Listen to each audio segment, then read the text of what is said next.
shootings that have taken place. And a lot of what I'm going to say here is stuff that I've said for many years in many different videos. So the knee-jerk reaction, of course, by so many people is, and it's because of, well, we must do something, right?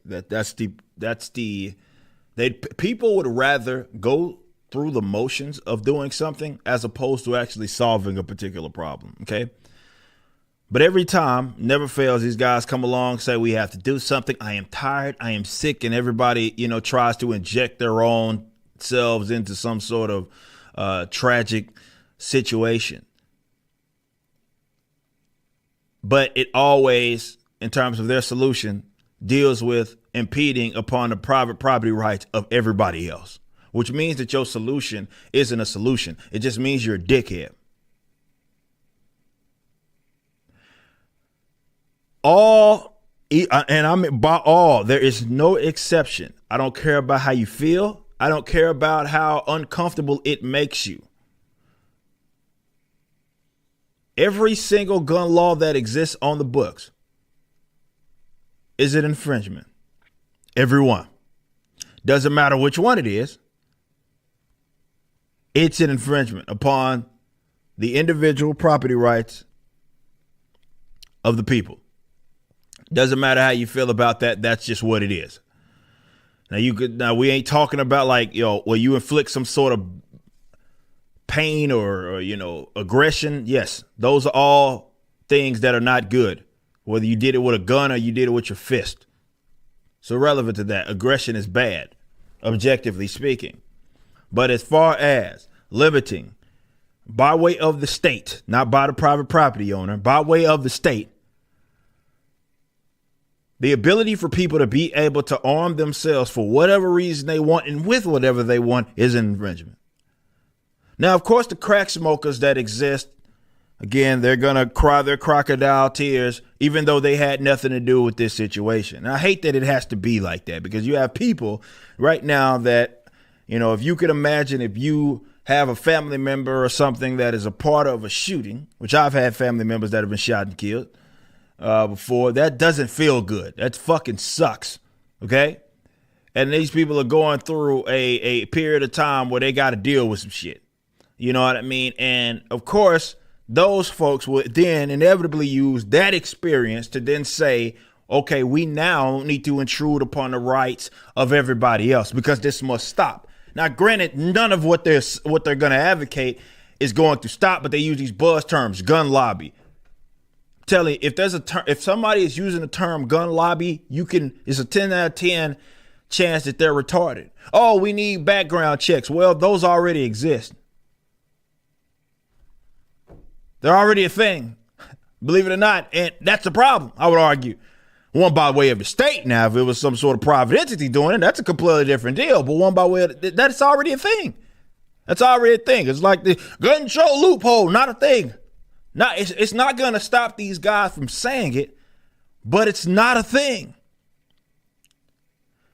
Or what they advocate is already in the books. So really what it ultimately boils down to is they're coming for you.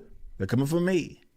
And I had nothing to do with it. Kind of thinking where it's, I have to do something. We have to do something. So they would rather, even if it does not work, and these are things that I'm going to address here in a little bit, even if what they advocate will not equal solving the problem, they don't care. It's about them. It's about hyping themselves up in their own egos to signal like they're doing something, but it doesn't solve the actual problem. Those that are in little islands and shit where they have banned whatever guns, and they think that it's as fucking cut and dry. Just ban the motherfuckers and we'll be done here. We did it on our little island, surrounded by mostly a body of fucking water. As if culture has nothing to do with it, as geography has nothing to do with it.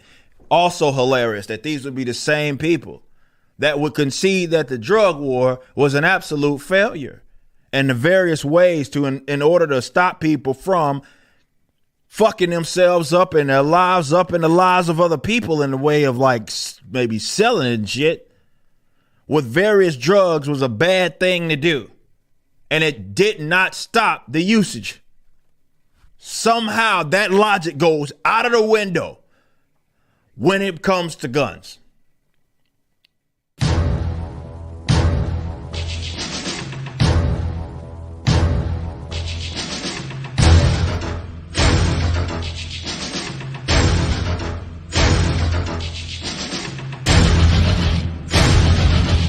You're hit.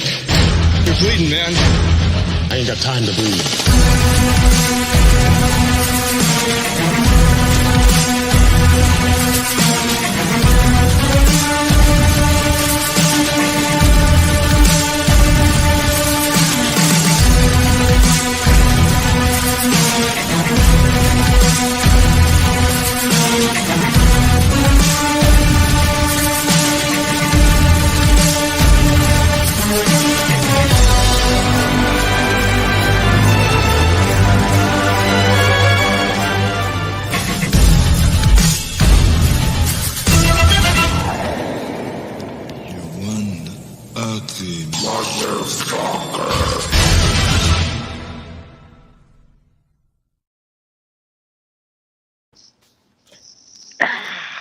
Bada boom, bada boom. 13 episodes. Welcome back to the War on Pop Culture, episode 13. Crazy that we are here 13 episodes in. This has been a very interesting series so far. I look forward to many, many more. Of course, I am Special Agent Spooky Clutter. Special Agent Danner Bobaner, howdy, howdy. And I'm Special Agent T-Con. So Special Agent Carter Sauce will be joining us. He's just running a little late. When he'll show up, who knows? But we are going to get started, and he'll join us. So tonight we have a few topics that we're going to discuss, maybe some extra miscellaneous topics. We'll see how the night goes. But the two big ones that we're going to be discussing tonight are related to the MCU, aka the MCU, because Marvel is on this trend of empowering women, which I would argue is not really empowering women. It's just humiliating men by propping up women on this false pedestal that is built on a house of cards. Wow. Because with a pretty low bar, by the way. Yeah. So technically the fall wouldn't really be that far now, would it? It would just be kind of like a very short fall, but it's a fall nonetheless. And if you really think about, the masterpiece, if you could call it that, that Marvel had built up over 10 years, starting in 2008, you could call it humble beginnings. I mean, with the way that the story started out, it was, individual character films. You had Iron Man, Hulk, and then Iron Man 2, then Thor, and then Captain America, and then the Avengers. I mean, they had a plan, which is something that Disney Star Wars didn't have, funny enough. That's right. Even though they're owned by the same company now. And you would think that they would learn from that. Just as a quick side note, that, Marvel did a really good job in building up everything they had. Yeah, there were quite a few bumps in the road getting to Avengers Endgame. With that said, they were able to finish off the story, sort of cap it off with Avengers Endgame, essentially tying up a whole bunch of loose ends. And then everything else started. Falcon and the Winter Soldier, Loki, WandaVision. Low key. Low key, baby. And Juan? Duh. So it really is a shame to see these franchises just go up in flames. With that said, this is sort of expected, Yeah. This is sort of the trend that a lot of these popular franchises are on now, because you have these corporations that are appealing to mass social media praise and, these sort of social justice groups that claim to be fans, but they're really just there to have their agenda be put into it and say, we have more allies. And, that term is really annoying to me now whenever they call them allies. But I'll just say this. I think you use the wrong term with appeal, because I think it's more like pander, because that's what it is. It's pandering to get them in, because that's what they try to do to appease new audiences, because we got to pretend the ones we already had, that's old news now. We got to look. I'm not against bringing in new audiences, obviously. I mean, it's a good business move, but If you're just going about by playing some stupid pandering game to some social justice ideology, well, I'd say you're barking up the wrong tree. That's right. You know, when you pander the wrong way, you create a lot of dander. Aha! Now, and the thing is, though, is that these people are not going to be the long-term customers that they think they will, which is why you're seeing there was something about Netflix. I didn't read into it too much because Netflix can go to hell for many different reasons, but there was something that I had heard about them sort of like they were taking a bunch of like LGBT related content off of their streaming service, and then they made a statement about not appealing to like certain political viewpoints or whatever. And wokeness. Yeah, and here's the thing. This is something that I want everyone here and everyone watching to remember. Remember these people, okay? Remember these corporations that for years have been pandering, as Danner said, to these idiots, these asshats, these fake fans, these people that don't give a shit about these franchises. Remember them, because when their ship sinks and they're swimming over to your boat asking for asylum or rescue, don't rescue them. No. Let these fuckers go. Let them drown. But because, again, yeah, I will say, I mean, when it comes to people of these LGBT types, I'm not saying there's anything wrong with them being fans of these franchises, but don't let your ideology just be the deciding factor and it clouds your judgment. I mean, I know there are people of the said community who probably do genuinely like this stuff and they just like it for what it is. There's nothing wrong with that, but if you're just going to sit there whining like, they're not pandering to me enough, it's like, get the fuck over it. Not enough representation, right? Why do you want these weirdos who do a lot of weird shit in the shadows representing you?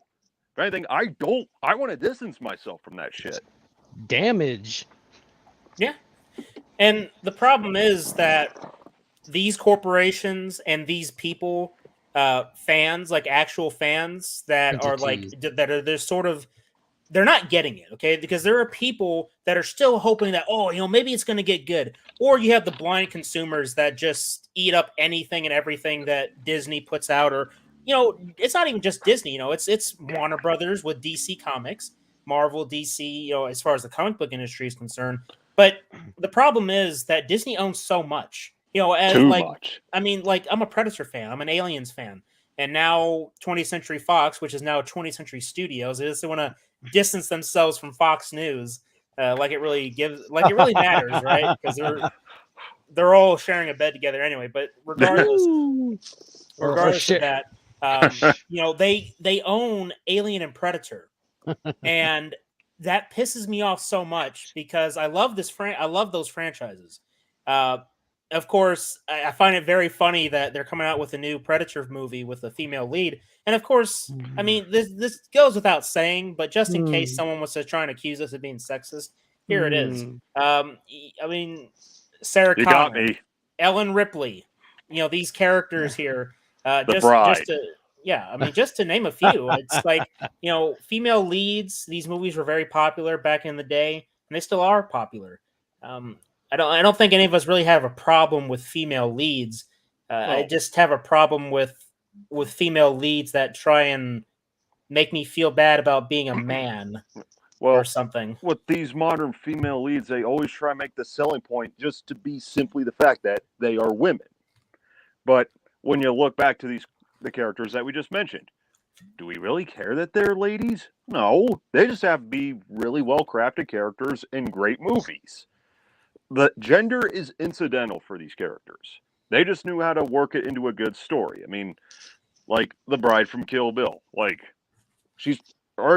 like her and Ellen Ripley, for like those are top three female leads for me when it comes to badass action heroes.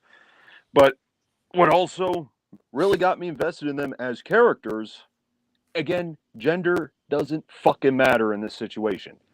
It's the situations they're in, how well written they are, and how much I'm willing to care, and showing their vulnerability as people, because they are people. That is how you engage an audience with a character. Make them relate to them. Again, gender doesn't fucking matter. And it's funny because I'll use another MCU example. in the first Thor movie, they did a really good job of humanizing Thor, a god. Okay, they took him when we first see him. He's an arrogant, brash son of a bitch. You know, he's so cocky and so confident in himself that he fucks up and he loses his power, and he essentially has to find himself. And I want you guys to remember that, finding himself, because we're gonna get into that again, because apparently over a span of 10 years plus, Thor didn't find himself anywhere in that time period again, because he has to find himself again. Oh, and he has to have a female counterpart to do it for some reason. But anyway, so Thor in the first film went through a very incredible journey, in my opinion, for, being this cocky kid to understanding the responsibility that is on his shoulders, being the god of thunder, and learning to be human. He had to lose his powers to understand the importance of for example, protecting Earth, and his responsibility as becoming future king, which didn't really happen, did it? Or it did, but I don't really consider Fat Thor to be the proper Thor. No, it's the dude. Yeah, the dude. But his journey was a really great uphill battle, and that is another way to get us involved with the characters. I mean, aside from establishing them who they are, you want to follow them on this journey, but it's got to be an uphill battle, because if they're just doing everything right, then there's really nothing to get invested in. I'm looking at you, Ray. You had potential, but yeah, I mean, you're too good. Like I would say like the first half hour, where she's just cleaning the scrap after she got back from that down Star Destroyer. And she's looking at the older woman, and she's kind of, you can tell in her eyes that she's like, is that what I'm going to be in the future? That I'm just going to be this for the rest of my life? Now, that's a little bit of a deep character development. Yeah. But then they just piss it away. Piss it away. And then you have people that are like, they're in the camp of either, oh, I don't care that she's a Mary Sue. She's the best character ever. She's more powerful than Anakin, better character than Anakin, better than Luke, the better version of Luke, right? That's I've heard some people say that, which makes no sense whatsoever. No proper character development. But, character development is important, especially when you're establishing a new character or you're handling a well-established older character that's been around for many years. In the case of like Batman, Thor, the Avengers, all these superheroes. So then you get cases like She-Hulk, which I'm gonna play the trailer. We're gonna. I'm sorry. Who came up with that name? She-Hulk. It's literally tokenized Hulk. The funny thing is, though, is that when she was first introduced, she wasn't that bad of a character. That's the problem. Is that she became her own character. Yes, she was still tokenized Hulk, but as Eric July will tell you, she was more preferable. What do you call the blue Hulk? Sulk. Or the red Hulk. Bulk. Bulk. But I'm sure Carter would have liked that joke.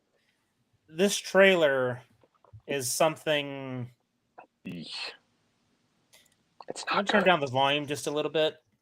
I mean, if there's a copyright strike, then copyright strike it is, whatever.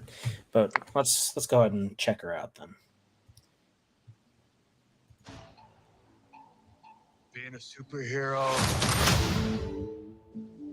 is a trial by fire.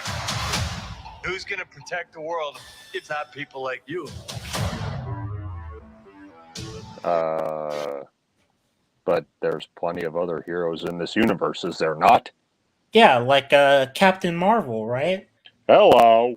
Or Doctor Strange, because he's supposed to be the Sorcerer Supreme. Oh, wait a minute. He's not Sorcerer Supreme anymore, according to Spider-Man No Way Home and Doctor Strange 2, which I haven't seen, nor will I ever see unless it comes on Disney Plus, courtesy of Carter. But, Yeah, same here. I mean, I have no desire, right? because, as I said, everything capped at Avengers Endgame. It was the best ending that you could give. Then they decided to continue it, and then they fucked it up royally. Yep. Indeed. I'm Jennifer Walters. I'm a lawyer. I have great friends. Can we get some shots, please? It's an emergency. Can we get some shots, please? It's an emergency. Yeah, you're absolutely right. It's an emergency. Yeah. And I love how she just goes through a lecture like, oh, I'm this, and that. This is my job. This is what I do. It's like, there are ways of telling us this information without actually saying it. Show. Don't tell. That's Suicide Squad bad. Yeah. That's a low bar. Job. We just started a superhuman law division, and I want you to be the face of it. Remember him? He was the Abomination in the 2008 film. And again, it's like what I wish that we would have got. What's his name? Edward Norton as the Hulk, because I much preferred his version compared to Mark Ruffalo. Mark Ruffalo just seems like kind of an ass. Yeah. Oh, he is an ass. Yeah, that's true. And so he's back, but my question is, why the hell is he normal again? I thought the Abomination was like permanent that way, right? I'm sure they'll fucking just. We made an antidote. Just a throwaway line. They'll say, "Oh, we found an antidote." Yeah, another one of those a good story for another time, right? That Banner made it, I bet. And a frustrating family. Because we didn't ask for this, but you still got to deal with it. Your transformations are triggered by anger and fear. Those are like the baseline of any woman just existing.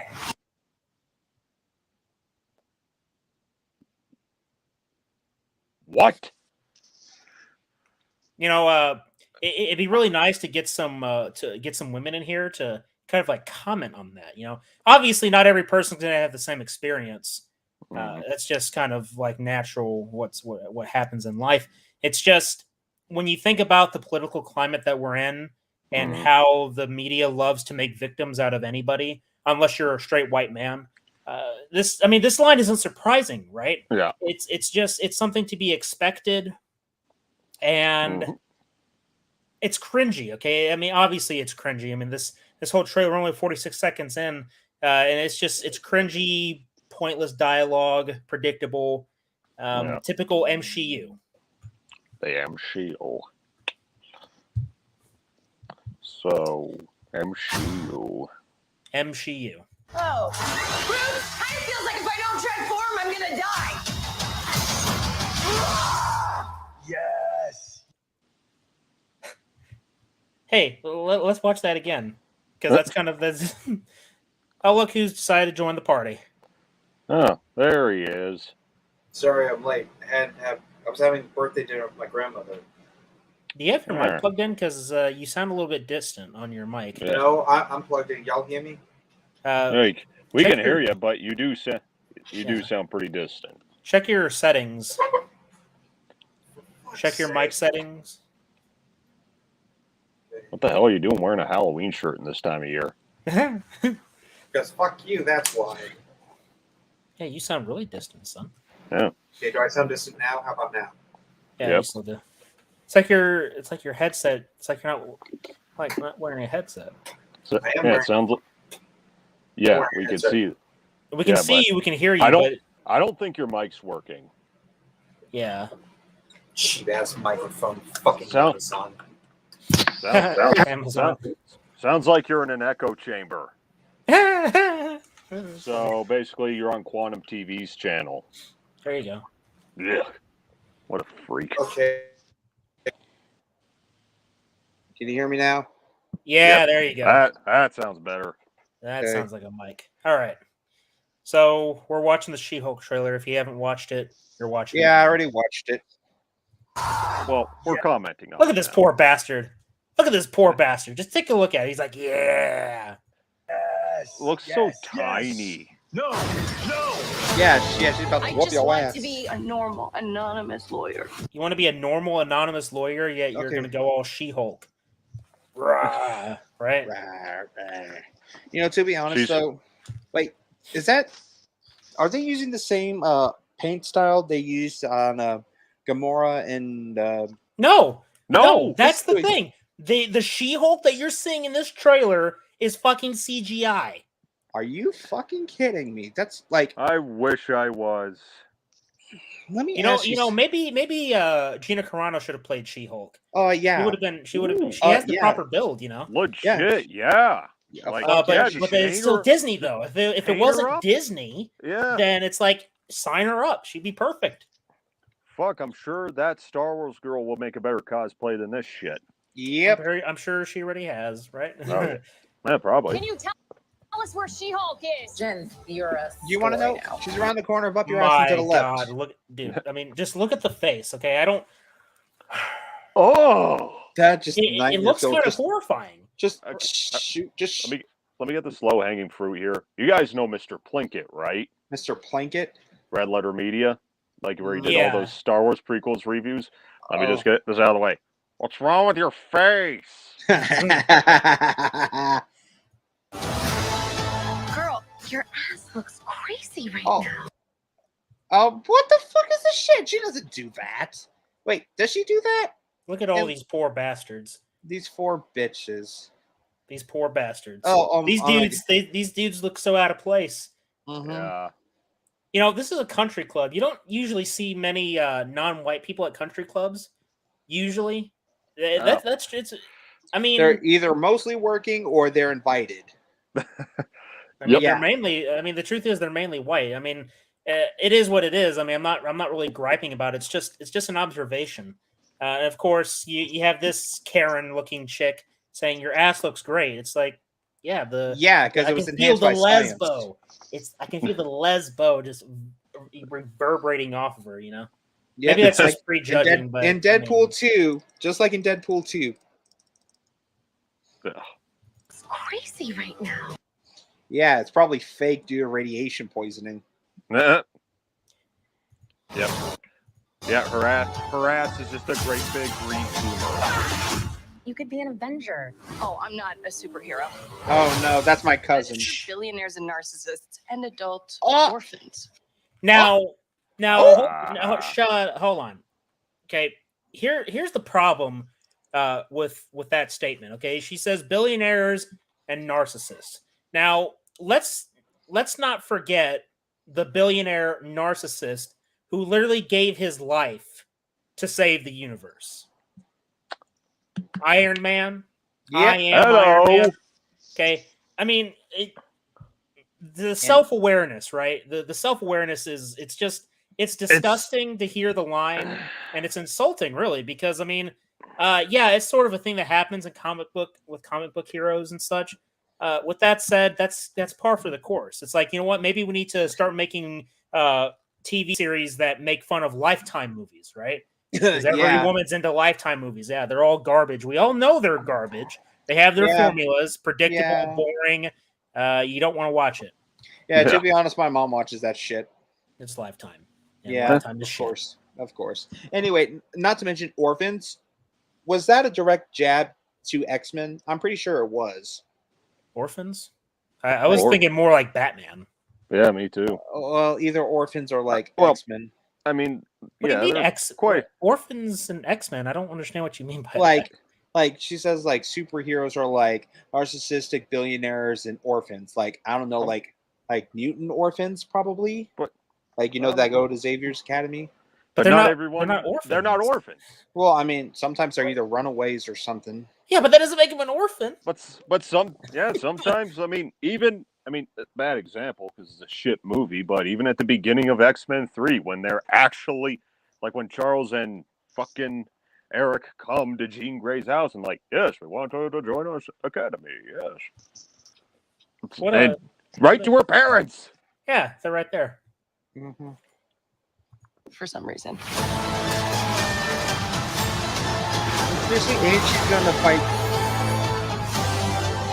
Attorney at Law? Bullshit. It's such a dumb name. Matcher. It's like the MCU version of Tinder, I guess. Yep, or Plenty of Fish. More depressing than dating in your 30s. Yeah, this is the best date I've had in a while. Oh. Should we split some fries? Should we split some fries? What the fuck? Jesus. What? The fuck? Should we split some fries? Is that I'm pretty sure supposed to be some kind of weird pickup? Like, I'm pretty sure it's like, hey, let's split some fries. So I'm pretty sure she's gonna split his. He's gonna. I'm pretty sure he's gonna make him not walk for a few days.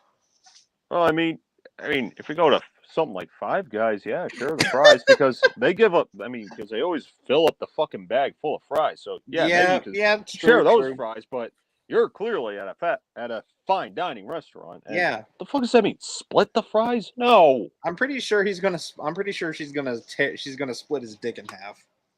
Split his fly. Ha ha ha. Creepy. Yeah, Let's get those to go.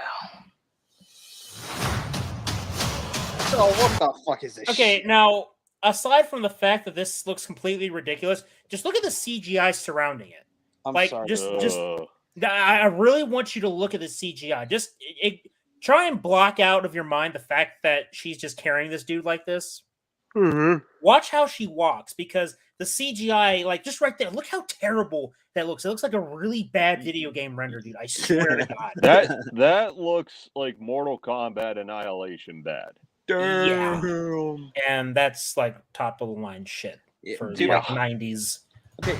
Now, okay. Look how she turns. I know this is kind of like weird analyzing, but just watch how she turns right here. When she comes to this position right here, just look how it looks. I don't know what it is, but it's like a really bad it's a bad CGI render, and I'm thinking to myself, why didn't you just get an actual female actress who's buff and tall to play the part? Exactly. And then do like they did with Gamora or fucking Lou Ferrigno in the original Incredible TV series. I'll tell you why, because they fired who could have been their best choice. Yeah, that's right. Yeah. Also, another thing, this is just like fucking Hollywood. Like, let me give you a fucking example.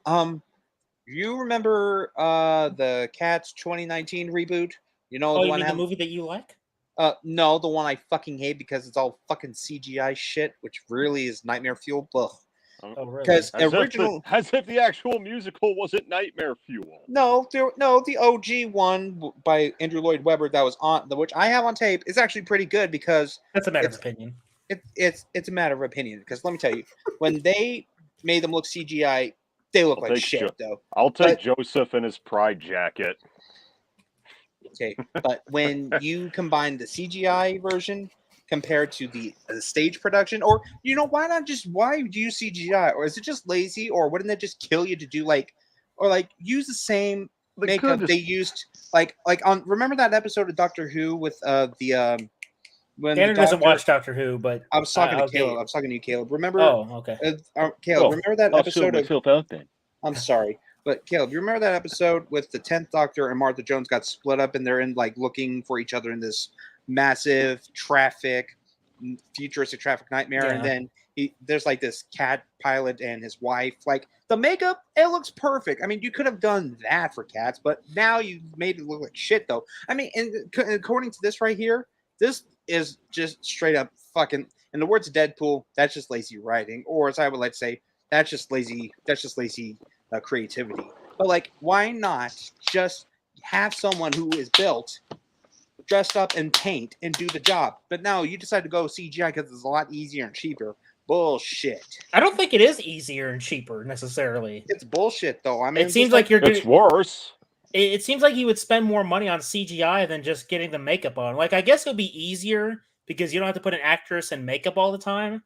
At the same time, though, I feel like it'd be more expensive to do the CGI because you got to pay for all the computer effects and you have to make sure that the lighting is right. It seems like a lot more tedious to, get in on that. You know what I mean? If you wanted to make it look good, I mean, just fucking animate it. I mean, that would have saved you a shitload of time, though. Well, no, maybe this is live action. That's something they should have done with that fucking Cats movie. Just make it an animated film, or maybe just not have it at all. Exactly. That was the movie that should never have existed. Anyway, I could say that about a lot of movies, especially modern ones. Yep. And wait a minute. And is it canon or is it retcon? What? That she is Bruce Banner's cousin? No, that's still there. They're still cousins. But here's the thing. Canon. That's canon. Here's the thing, though. This is the weird thing, okay? The weird thing is that for those who didn't read or didn't know about She-Hulk's origins, okay, what this show is doing is they're making it to where she wants to be like Hulk. That's the fucked up part, because in the comics, she got a blood transfusion from Bruce because I believe she was dying and she needed a blood transfusion. And because his blood was contaminated with the radiation, that's how she became She-Hulk, because of the blood transfusion. So it wasn't by choice. It wasn't by choice. This show, it's just like, I'm gonna get hulked up and by choice and do this and be a lawyer. Shit, attorney at law. See, it's not just She-Hulk; it's She-Hulk, attorney at law. Like what? Like how, and not to mention the don't even get me started, because I saw this trailer last night because I was doing some research, and research. Research. Get your mind out of the gutter or the dick sand. Get your mind out of the dick sand. So you were thinking it. I saw that look on your face. You were thinking it. Don't. Anyway, he's reading faces now. Yep. Anyway, so I was watching it, and there was so much there was so much comedy in there that was like they just straight up ripped off of Ghostbusters 2016 though. Like there was like how am I supposed to get, like, you're supposed to get mad though? Isn't that like what normally a woman does? Which I'm pretty sure that was a reference to a woman having her period. It could go either way, but I don't think that's what they were implying. But this is just bad. I mean, Disney, you are running out of creative. You're running out of creative source material. Not to mention though that you just like, oh, just make her buff though. That's just lazy writing. I mean, take from the fucking source material. Like, if you want to do something, go to the fucking source and don't just fucking retcon it, because that's how you get pissed off fans. But they don't care about the fans, remember? You don't care about the fans. Well, excuse me. Who's putting money in your pocket? Who is paying these people to do your work? Who is helping you have a fucking roof over your head and have a good name? Us, the fans, diehard fans. Not me. People.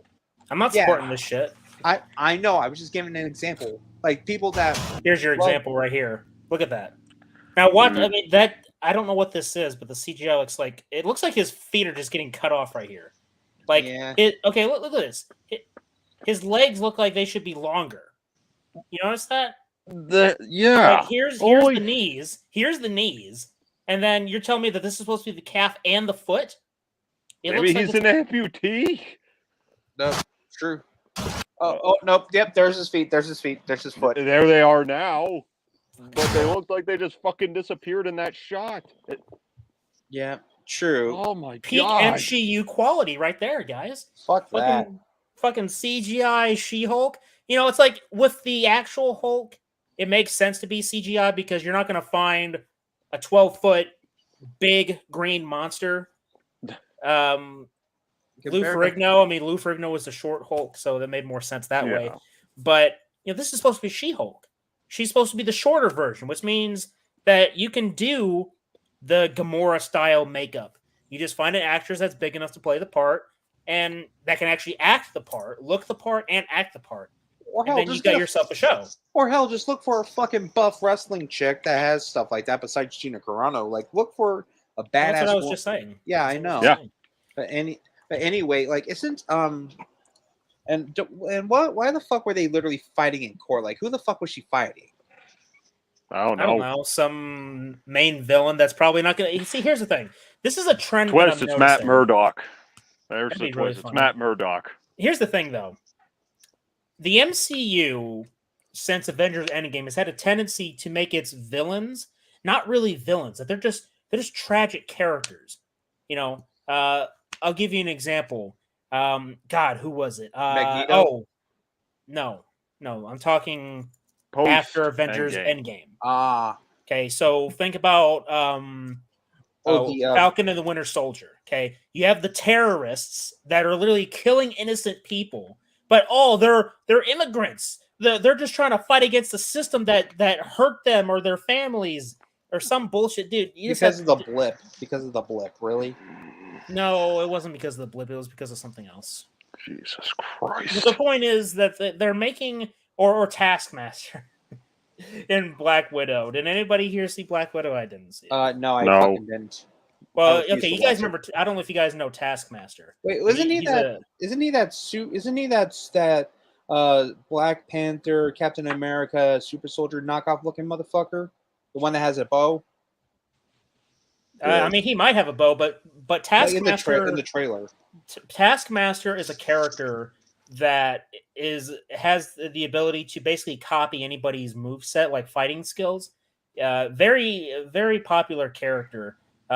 You usually see him with like a skull mask and a hood sometimes. That's what I was referring to. Yeah, okay. So they had Taskmaster in Black Widow.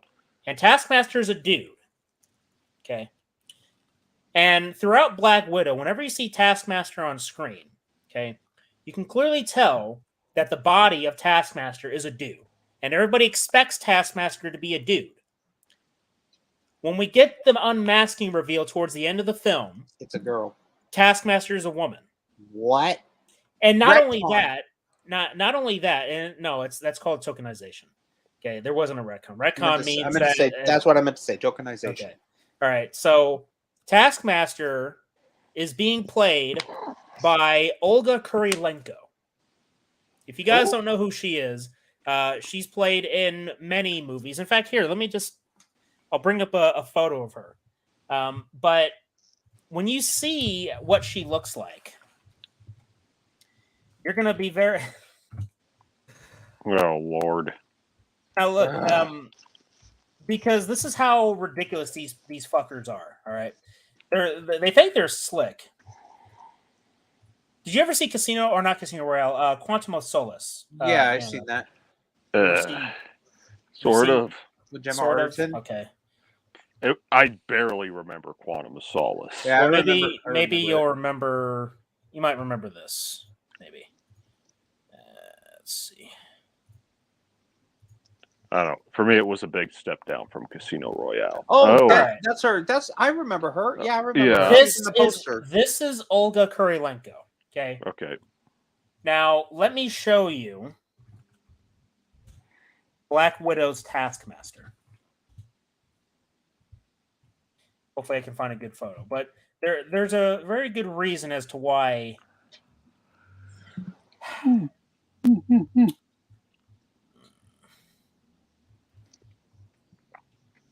The point I'm going to be getting at is that... And you'd actually have to watch the movie to see it more. But, okay, so... I don't want to. Just remember Olga Kurilenko and her very slim build. That's the point I'm trying to make a point at, okay? Now, this is Taskmaster. Now, this fucker looks kind of buff. I don't know about you, but this guy looked kind of buff. Now, comic sloppy seconds. Here's the thing, okay? They had Taskmaster being played by a stunt guy when he was wearing the mask. When the mask was on, Can you hear me? Yep. Yeah. Okay, because you cut out there for a second. Okay. So, Taskmaster is revealed to be Olga Kurilenko under the mask. Okay, so they tokenized Taskmaster. Okay. Now, Olga Kurilenko is not the buffest person in the world. She's very slim. She's very petite. This guy, bitch. This is clearly a guy. All right. And if you watch the movie, you even see some of the behind the scenes photos. When Taskmaster has the mask on, he's played by a stunt guy. Okay. A guy. All right. My question is, why the fuck would you tokenize the character? And then why would you use such a slim woman to do it? That's just fucking stupid.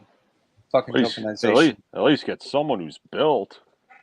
Yeah. Do your fucking job. All right. I really don't understand modern day MCU anymore. I mean, technically, it's just I said it that after Avengers Endgame that things would go downhill. and I was right. But yeah, that's Taskmaster. Now, notice that the build is a lot more slim. The shoulders aren't as broad. No. So they pulled this bullshit, and I never had any desire to see Black Widow. No. Too little, too late. Wait, like fucking what? 5-6 years too late. And the other funny thing is that they gave us Captain Marvel before giving us a Black Widow movie. Yeah. Fucking cow. Right. MCU. Oh, and we can't forget about fucking Thor, which leads me into this funny little video. So if you remember, Danner, I said remember good old American Psycho. So this is a little clip from the trailer showing Christian Bale as the main villain. The main villain his name is Gore the God Killer. Gore the God Killer. Yeah. Oh, interesting. So this is my vow. So that's him. No. Now, some people are saying, is this like Voldemort or is this like a different kind of character? Go back a few snippets though. I want to see something. When he's like, wait, go back more, a little more, right there. Oh wait, hold on, a little more, right there. Tell me what does that fucking look like? Voldemort? No, the fucking nun. He looks like the fucking nun. No, you could go either way. No. Look, because like if you look closer, you can see the glowing eyes, and if you compare a picture or side-by-side comparison of the nun and that, you can clearly tell that looks like a ripoff of the nun. Oh. He looks more like the demon from Demon Hole. That's pretty bad. Will die. Why isn't it possible? It's just not. Why not, you stupid bastard? I just wanted to play that. I mean, obviously, if you guys remember American Psycho, I mean, that was very funny, very funny. But, I'm not excited for Thor Ragnarok, Thor Love and Thunder. And, of course, you have She-Thor, which Taika Waititi, whatever the fuck his name is. Taika Waititi. Yeah, he has a problem. He has a problem with people calling She-Thor. He says she's Mighty Thor, and the problem is that Thor isn't a mantle. It's not like a name that can be passed down like Robin. And I don't consider Superman or even Batman. I do not consider Batman to be a mantle. Batman is his own fucking character. He should remain as such. You know what? It's like Robin, I can accept it more, but fucking Batman has a story that's unique to him. He can inspire people to be greater, but think about Robin. It's like they could have called Robin Batman Jr. or Batboy, but they called him Robin. Robin became Nightwing, didn't he? He became his own thing, which was great, by the way. But fucking, didn't he become a Red Hood or something later on? The different Robin. Oh, okay. Parallel different Robins. First Robin became Nightwing. The second one was killed by Joker and then resurrected by Ra's al Ghul, and he became Red Hood. Ah. And then they made Tim Drake Robin gay recently. Gay or bisexual, whichever one. But whenever someone says bisexual, I just say it's gay. It's gay. Half gay. You're gay. You're gay. Okay. But anyway, so Thor and his name is not a fucking mantle. Okay? Oh. That is literally his name. His name is Thor, Odin's son, as in son of Odin, right? Yep. Why the fuck are we passing on the name of Thor to someone else? Star-Lord could be more of a mantle than a name. And that's a dumb name, to be honest. Star-Lord? Star-Lord, it's a dumb name. Like, let's be real. But they know it's stupid. Yeah, kind of. They kind of embarrassed him, too, didn't they?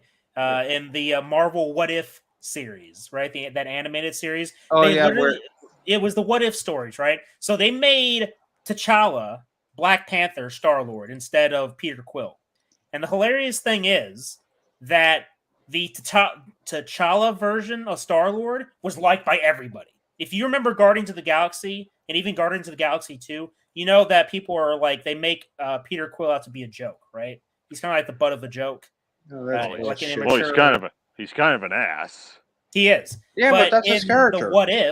In the What If series, they make the T'Challa Star-Lord liked by everybody, so much so that he convinced Thanos not to do the snap. He's the perfect Star-Lord. And that's just lazy writing. Exactly. And because it's T'Challa, a black man, the black version of Star-Lord is the better Star-Lord, according to Marvel. Of course, it's the what if shit, but it's like you see the message that they're trying to push. This whole what if thing just sounds so fucking stupid. It's like, let's just gather some of the worst ideas we can think of and just make a show of it and just make some money off really bad ideas and just pretend it's meant to be comedy.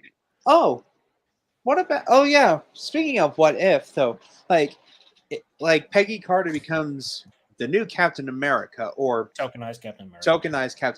Captain Excuse UK me, or Captain whatever. UK or Colonel UK or whatever the fuck. Captain Britain, I think they call her. Yeah, or London or whatever. Anyway, doesn't she have Isn't there like a superhero version of her? Oh yeah, it's called Agent Carter. You idiot. Yeah. Except she doesn't have superpowers. She doesn't have superpowers. She doesn't have an armored suit, but she's fucking good though. I mean, like she can hold herself out though. Like she's a fucking spy. She could do the job though. You don't need to give her comic tokenization sloppy seconds. I mean, that's fucking stupid. No kidding. I could do this all day. Bullshit. Like Steve would be rolling in his fucking grave. Like, bish, that's my line. This is my face. Well, actually, maybe it shouldn't be my face, but imagine seeing that face in your dreams. Right? Or maybe like you're sleeping, you're having a really good night's sleep, then all of a sudden you wake up because you heard like a weird sound in your room, and the moment you open your eyes, that's what you see staring back at you. Your paralysis demon, your sleep paralysis demon. Yeah, except the problem is you can move. And she's pinning you down. Sleep paralysis? Yeah. You have any idea how scary that actually is? Oh, I haven't experienced it personally, but I have. It's fucked. And Carter made a joke about it. You son of a bitch. I was not. No, it's serious. I wasn't intentional. I remember just semi-waking up and semi-sore drifting away, but it's like, no, wait, no. And I seriously couldn't fucking move. It was so fucked. Yeah. I could move my head, though, but I couldn't move, though. No, I couldn't move my head either. It was crazy. It was like I was tied to the fucking bed. And that's what you saw. That's what I saw. Ew. I was 11 at the time. You were seeing a vision of the future, is what you were saying. Oh God. But regardless, that's MCU. Nerdrotic coined it. I'm gonna talk to him about it when we meet him. I'm like, hey, how you liking that MCU, right? Yeah. I mean, it is a perfect name, though, if you think about it, because MCU, Marvel has been so focused on the female characters. Like, they're so in your face about it. They're shoving it down your throat. Every character is like Wanda. Okay? And they don't care to make them interesting. I mean, obviously, I'm sure they tried with Wanda. I'm sure they did. But they don't want to make them interesting. Like I said, I think they may have tried to. They just failed in the process. Failed miserably. What I heard is that, first of all, WandaVision was absolutely disgusting and terrible. Like, they tried to make her out to be like a victim, but she literally held an entire town hostage because she wants to live out her fantasy of having Vision back and them having kids. Like, she literally held them hostage in a town. And then they did some other bullshit. I didn't see the show, and I have no desire to. But I like how they were doing like the story in Doctor Strange 2. And again, she was the villain in Doctor Strange 2, and yet they still try to make her out to be this tragic fucking villain. Like, oh my God, she's so sad, which she technically was. But she literally is killing people in different multiverses, different universes. She's going around killing different versions of like Doctor Strange, I think. I heard the movie got stupid, and I feel bad because Sam Raimi directed it. And I heard that only like 10 to 30% of the movie feels like a Sam Raimi film. Everything else feels like your cookie cutter MCU bullshit.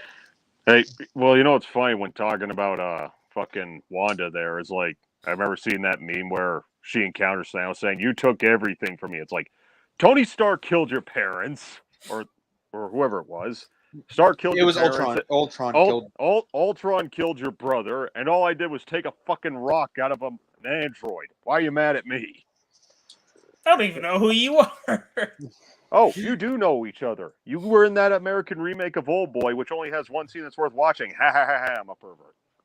Yeah, but to be honest though, it's that, well, instead of her being the villain though, I mean, she should have just been like the straight up victim though, or like no, that's the problem. They're trying to have their cake and eat it.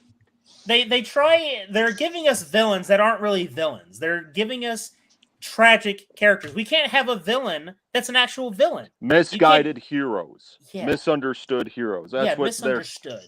Yeah. Which is pathetic. It's absolutely pathetic because it's like, what happened to us having an actual villain? Someone who's just bad. Why can't you accept that? Unless they're straight and white. Now, admittedly, sometimes it can work. I mean, look at Joker. They did a good job with that. Like, he was the world's most pathetic man who just finally snapped at society. Now, given that as a Joker origin is effective. In fact, his origin in like killing Joke is tragic. But the point is, once they become villains, they should have little to no shred of humanity left if you're going to make them a force to be reckoned with. And that's what the Joker was. Sure, he was not a physical threat to Batman. He just knows how to pull the strings and which buttons to press. Right. But, and of course, I mean, you have characters like in DC, like Mr. Freeze, where, that is more, it fits the tragic villain because all he's doing is trying to save his wife, but he's been pushed to the edge and he has a certain condition where, I mean, he's in an extreme situation. Yeah, and, he's forced to do bad things. Yeah, he's just desperate. He's at the end of his rope. And he's doing everything in his power to bring his wife back. And yes, in a strange sense, you kind of hope he succeeds, but you know what he's doing is wrong. Yeah, but sometimes you gotta do wrong things just to get something right, though. Yeah, and but again, that's something that I think Batman and Robin just royally fucked up because, I mean, like it's all been said, we know what he was in that movie. He was nothing but a fucking pun machine.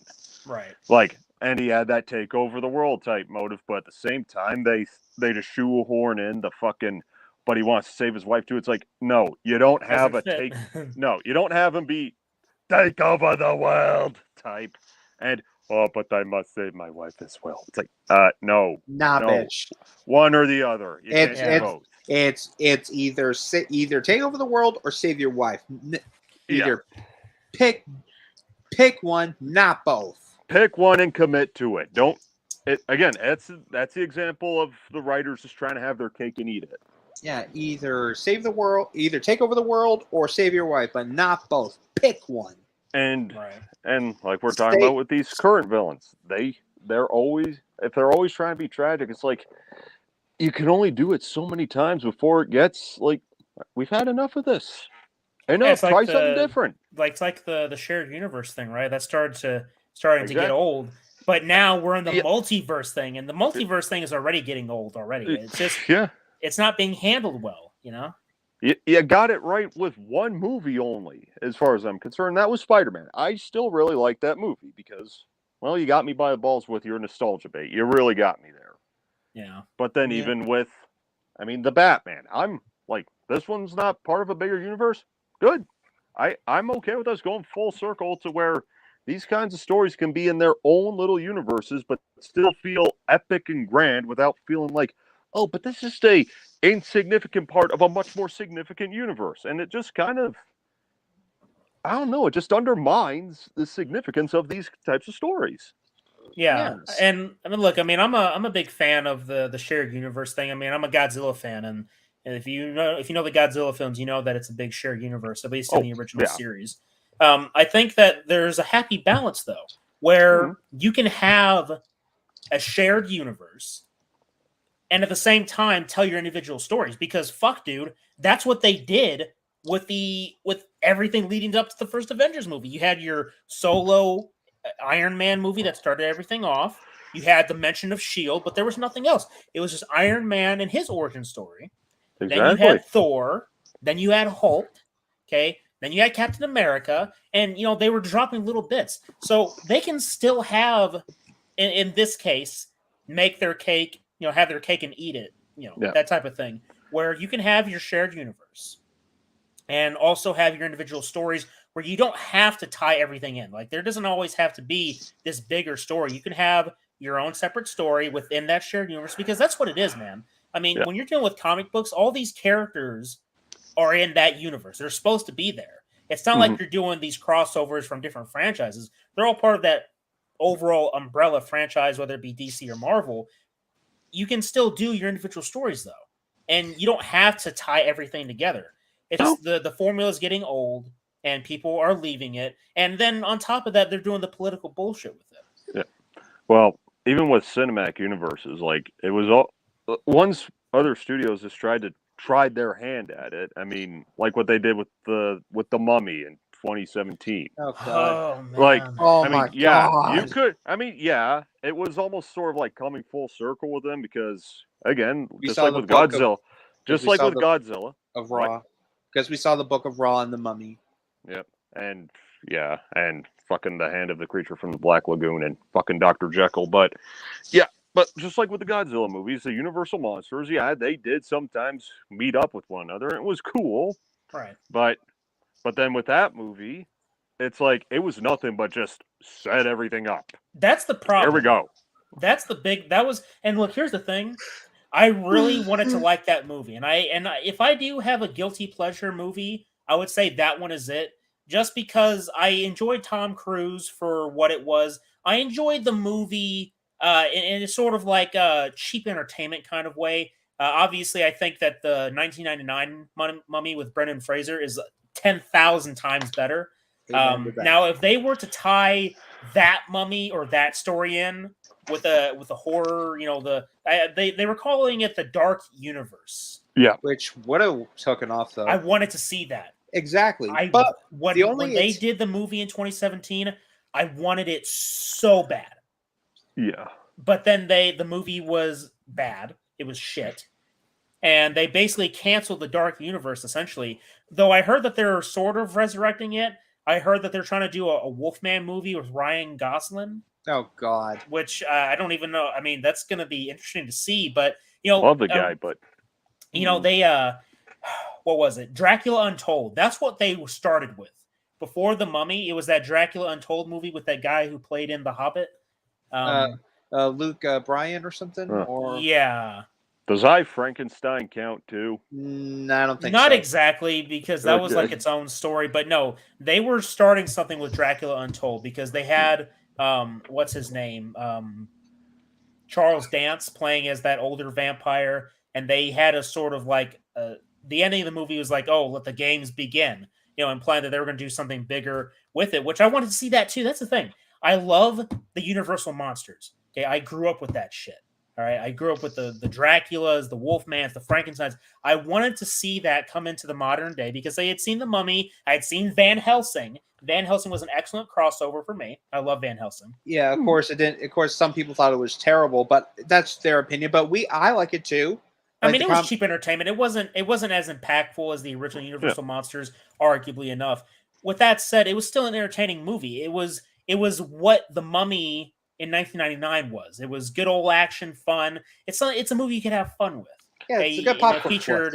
It featured a really likable protagonist. Hugh Jackman does a good job. Hmm. But I mean, it was still it's nice to have that stuff. It's just now these days. I mean, everybody was trying to copy what Marvel did, but they forgot what made it work for Marvel is that they took their time to build up to it.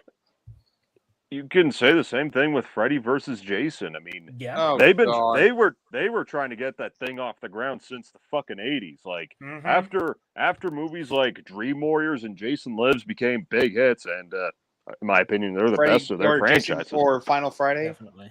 And then that movie does set it up with that last shot, and then you're gonna wait 10 years to watch these two fight.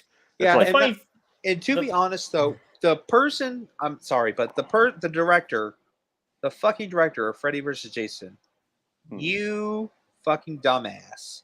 Like, you made the biggest mistake. You decided to replace Kane Hodder with the busboy from Jason Takes Manhattan. You know, the one that gets thrown over the counter into that mirror? Yep. Yeah, that's Jason. Yeah, but I know. Why the fuck would you do that? I mean, that's stupid. I mean, Robert Englund as Freddy Krueger in Freddy vs. Jason. Okay. Kane Hodder as Jason in Freddy vs. Jason. No, we don't need him. He's old. Just throw him out. Like, bitch, you fucking stupid. And you made him afraid of water. Water. Are you kidding me? Okay, I can actually forgive that plot line. Because when you look at that movie, who's the villain? It's Freddy. Yeah. Freddy's the villain of that movie. And I get what they were doing. Like, I'll admit, it doesn't make much sense. Maybe it triggered PTSD in him. I don't know, but they had. I know it could be considered lazy writing, but they had to get that point in the script where Jason is now vulnerable to Freddy. Because even when Freddy was like, "Why won't you die?" Jason's not afraid of him. That's why. But then when he's being reminded of his own death, now Freddy has the upper hand. And then once he starts drowning him, you're seeing it's affecting him. He's actually drowning at this point. But Jason the funny thing is sort of the hero of that movie. Yeah, but the funny thing is, though, he can't really die. That's the funny. It's like he's drowning, yes, but he doesn't really die. So he's just like. But you could argue Freddy's fear can overpower his invulnerability. Well, you could argue that. True, but what you could have done is you could have used like Elias Voorhees, but no, or recruit. I'm just biased towards my boy. Yeah. I still say that they should have had more connections with Evil Dead. Exactly, because Hellraiser. And Hellraiser. Yeah, like they horror universe. See, like they were fucking baiting. They were baiting the Kandarian dagger and the Necronomicon. Now, it was there in Jason Goes to Hell. I mean, exactly. I like the Necronomicon is there, and the Kandarian dagger. Isn't that what killed Jason? Though I think it did. Well, here's the funny thing. What was it? I think it was Vengeance. The Friday the 13th fan film Vengeance. I think they had it to where Mrs. Voorhees was actually reading from the Necronomicon to resurrect Jason, and it sort of worked, but not in the way that she probably intended it. I think that was Vengeance. I have to go back and watch it. But anyway, we went so far sideways or upside down. We could just we could change the title of this video to fucking just cinematic universes in general, because we kind of went around with them. Like, yeah, we did. Where they started and how they've gotten to this point. Yeah, like how far they've and how far it went good and then it just sort of declines. Yeah, it reached its peak with Endgame, and then here we go. And then after that, it's sad though, because we don't want to be hating, if you want to call it that, on these franchises, because dude, we're fucking fans of this shit. We grew up on the stuff, right? Yeah. Why would we be hating on it? It's just when we get passionate about it, we begin to see the bullshit. It's like you don't want to be a blind consumer. I know so many people that are fucking blind consumers. It's like, oh, I'm just gonna give this a chance. It's like, you know what? With Obi-Wan, the Obi-Wan series, I don't care that Ewan McGregor's coming back. I don't care that Hayden Christensen is coming back. I saw the fucking trailer. They're doing a bait and switch with the shit anyway. I know they are, because it's fucking Disney Star Wars. But ever since they fired this woman, I have no respect for them, and I don't care who's involved. It's like, someone told me that, I don't want to deprive these movies and these TV shows of the money that they should make, because not everybody working for these films and corporations are bad people. And I don't want to hurt them. Somebody said, I don't remember who said that. But here's the thing, man. I get that. It's just, this series is called The War in Pop Culture. It is a war, because you have people that hate you. I've said this a million times, and I will say it again. You have people that work in these corporations and the corporation itself. These fuckers hate you, but they love your money. Don't give them your money. Starve them so that they fade away into obscurity. The truth of the matter is, you can live without the MCU. You can live without the DC movies that they're coming out with. Okay, I would be more than happy to just have what I have right now. I'd be just fine. I'm fine with my Batman 89. I'm fine with my Nolan trilogy. I don't need to see any of these other fucking stupid shit. I don't need to see the MCU anymore. I'm done with it. Okay? I'm fine with my 6 Star Wars movies. Same here. And the Raimi Spider-Man trilogy. Yes. I don't need any, and I don't need any of those other things. Okay, I'm not giving Disney my money. That's why, I mean, I see a Predator figure at Walmart or Target from NECA. It's like, I really would love to have you, but it's a real challenge. But you are owned by a mouse, by a greedy mouse. Hey, I will say for you and I, Carter, our last hope is Power Rangers. Yes, exactly. Oh, by the way, nice dragon sword back there. I'm always wearing it. Luckily for me, sort of. At least Godzilla hasn't been entirely touched. But if you think about it, though, the legendary Godzilla movies are owned by Warner Brothers. Well, they're not owned per se, but they're involved with it. So that's still a little. That Naboo. Is that a Naboo blaster? ELG-3A blaster pistol. I called it a drill when I first. It looks like a soldering gun. There you go. But I mean, I do want to get into the next topic, and this is going to be related to pop culture still. Hey, smooth transition considering he's holding a gun. Yeah. So we all know about what happened here in Texas a couple days ago. A lot of people were very upset about it, and I mean, rightfully so. I mean, you had kids get shot and killed. It's terrible. Yeah, it's lots of emotional reactions, and that's very important because what we're seeing is something that we always see whenever there's a mass shooting, where people get on their social media soapbox and they start saying they start saying things. And I'm gonna go on Twitter really quick. I'm just gonna do a little bit of a quick search to find. Strap yourselves in. We're taking you for a ride right off the edge of a cliff and beyond. Yep. And Lordy. And to be honest though, when that kid was talking, like making those posts about like he's trying to shoot up school, that doesn't concern any fucking red flags though. Doesn't that not raise, like, did it not ever occur to you that he could be a school shooter? Like he's just a victim. Did it not ever occur to you that he could be a fucking school shooter in the making? And just so you know, I was referencing Oz the Great and Powerful with Rachel Weisz.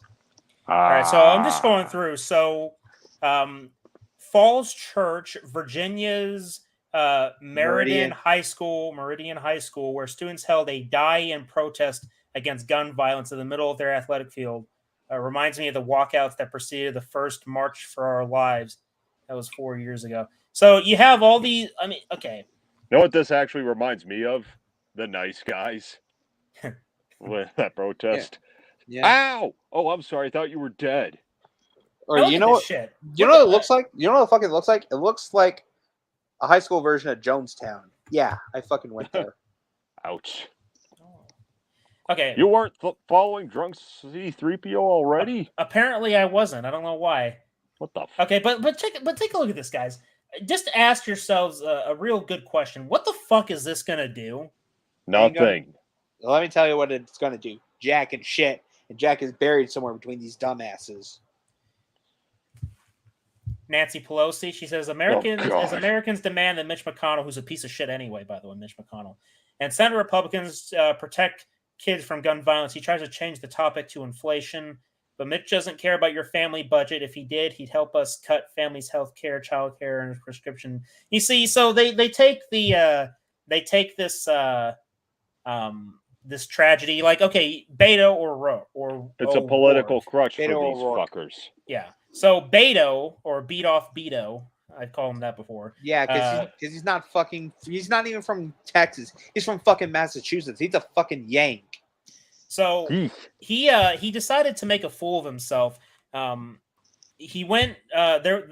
So in the city, I forget the name, but in Texas, where they were holding like a town meeting where they were basically talking about the tragedy. Beto decides to get up there and start essentially shilling for himself on his political trail, Yeah. and he got called out by everybody practically. Like people were literally stage, you damn yank. Yeah, I mean, it got bad for him, but it doesn't surprise me because they always never let a good crisis go to waste.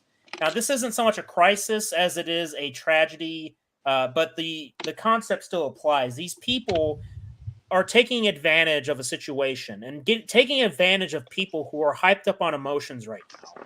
And as you guys saw in the intro for this video, people want to go through this, like this person right here, Harry Styles. Is that like a musician? Yeah, he was part of One Direction before he went solo. Fucking dumbass. And gun violence.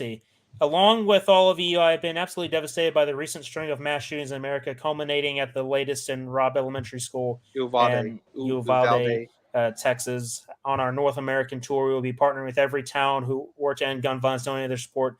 I mean, this sounds nice. Let's see. Firearms are the number one leading cause of death for American children and teens. Bullshit. I don't know how true that is. That's bullshit. But I will say this: that got a real statistics to show. Yeah, jackass. There's a.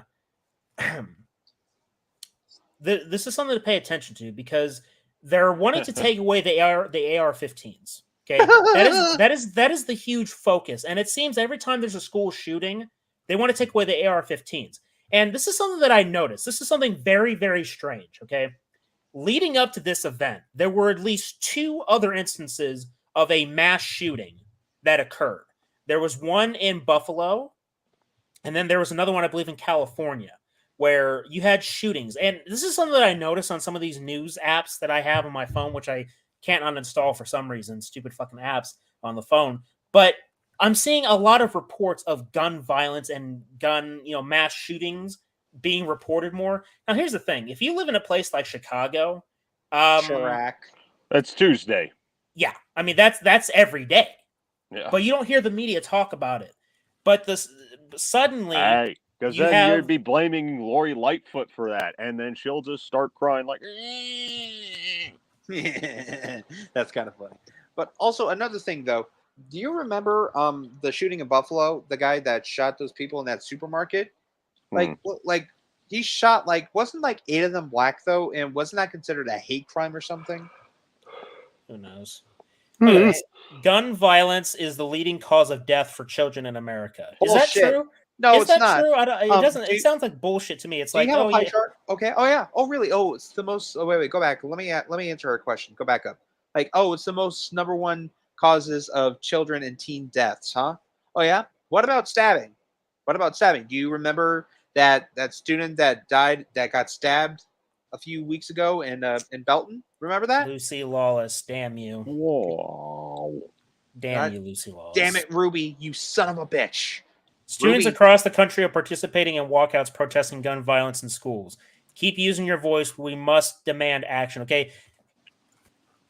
People love to go through. This is something that Eric said in the intro. He says that people like to go through the motions of doing something, but they don't actually do anything really. And you start having people suggest really stupid ideas. What is it? How to prevent gun massacres? Look around the world. Australia, Britain, Canada, and other countries have enacted reforms that turn mass shootings into rare, aberrational events. Now, here's the thing. When you take away the guns, you're not actually solving the problem, okay? And whenever these shootings happen, it's always blaming the guns. Rarely do you actually blame the individual that did it. Obviously, you acknowledge that a person went into a school or went somewhere and actually committed a mass shooting, right? Mm-hmm. But you don't really blame the person unless they're a straight white male. If it's a straight white male, then you're gonna blame whoever you're gonna blame. You're gonna blame that person. Well, what if it was a black person? But yeah, well, then you're racist. I've been saying this for years. After Australia bought back and banned assault rifles, homicides, rapes, and theft with guns all dropped. Not just mass shootings. We'd see the same drops in gun violence. It's not rocket science. Yeah, you're right. It's not rocket science. But here's the thing. When you take away the guns, you take away the means for a people, a society to protect themselves against what, at least for us here in America, the Second Amendment. And you really have to go back into history and understand why that Second Amendment is even there in the first place. Okay, Because you have to remember that you had people that wanted to secede from Britain. Okay, they were fighting an empire essentially. Okay, and they knew from history that governments oppressed their people. Okay, they had a lot of control over their people. They experienced it. They protested it, and their protest led to a revolution. Okay, and the funny thing is that not everybody that was here in America wanted to secede. That's the funny thing. People wanted to remain slaves. They wanted to remain subservient to Britain, and so we had our revolution, and we won. Thank God. And then the founding fathers enacted what they did. They crafted the Constitution. The first thing, the freedom of speech. That's the biggest thing. Okay, and then you have the Second Amendment to protect the First Amendment, right? Because what happens is, and this happened especially with Germany. Nazi Germany is one of the best examples of what happens when you take away a people's voice and the means to defend their voice. Okay, because Nazi Germany had their brown shirts. You had people that were you were bullying people into supporting the the status quo. And if you didn't, then you would get reported by other people. You get reported by your neighbors. Hell, you could ask Carter's grandmother about it because she fucking knows because she lived through the shit. Okay, she lived through Nazi Germany. She escaped, thank God, and you can learn a lot from her. What happened? We're talking about your grandmother and how she escaped from Nazi Germany. Yeah. Let me add. Oh, that reminds me. Let me tell you something. When she was during Nazi Germany, when she was like 16 or something, or I forgot what it was though, she was forced to marry a fucking Nazi. Her first husband, not my actual grandfather, but my sort of like, we don't talk about grandfather, but he was a fucking Nazi. I don't know if he was Wehrmacht or Waffen or whatever, but want to know what happened to his fate? Want to know what his fate was? He was captured and sent to a Russian gulag. He was captured, yeah, and so thankfully, after the war was over, like when the Allies were coming in, like when America was coming in to Berlin, my mother was saved. My grandmother was saved. Excuse me, my grandmother was saved by a tank operator, and so she became a war bride. Yeah. Well, everyone expects. Like, everyone is just so comfortable with their lives now that they think that simply bubble wrapping it now with this gun shit is just going to make it better. Well, it's not. Yes, okay, and let me ask you something. It's like that clip in like American Dad, though. Like, oh, guns kill, huh? Okay, then. Okay, gun, go ahead, kill someone. Go ahead, kill. Go ahead. Yeah. See, and it was like in that movie with Chris Tucker and Charlie Sheen. Guns don't kill people. Stupid motherfuckers with guns kill people, and guns don't kill people. The government does. Yep. A lot of people think about what you just said is a childish example, but here's the thing. It's a very simplistic example that actually means a lot. I was having a conversation with my father about this a few days ago, that whenever you say that you actually have to think about what's being said, because the media blames the object. They blame the tool. They don't blame the individual. Okay. When you take away the tool, you're doing a twofold thing by taking away the guns. Okay. Taking away the guns means that good people that are obeying the law, okay, they can't defend themselves properly against other people with guns that will eventually come. And two, you are only prolonging the problem, or you're moving the problem onto another space. Okay, so you take away the gun, they use the knife. You take away the knife, they use the car. You take away the car, they'll start using things like a fucking frying pan. You're gonna start having mass homicides with fucking frying pans. Then they're gonna ban frying pans. This is how stupid it's gonna get. I swear to you right now. Okay, this is what's happened in the UK, for example. They took away the guns, and they started having mass stabbings. Lots of homicides or assaults with a fucking knife. And that's not even mentioning the fact that they have a fucking immigrant problem in Europe right now, where people are being killed, being raped, but you don't hear a lot of talk about that. All these social justice morons do not talk about that. They just say, oh, hashtag not all migrants. Okay, mass immigration. A lot of these immigrants are young fighting age men. that are hyped up on testosterone. They're horny as fuck. They see a hot woman. They have no real semblance of right and wrong because they come from different cultures, okay, where certain things are allowed and other countries it's not, okay?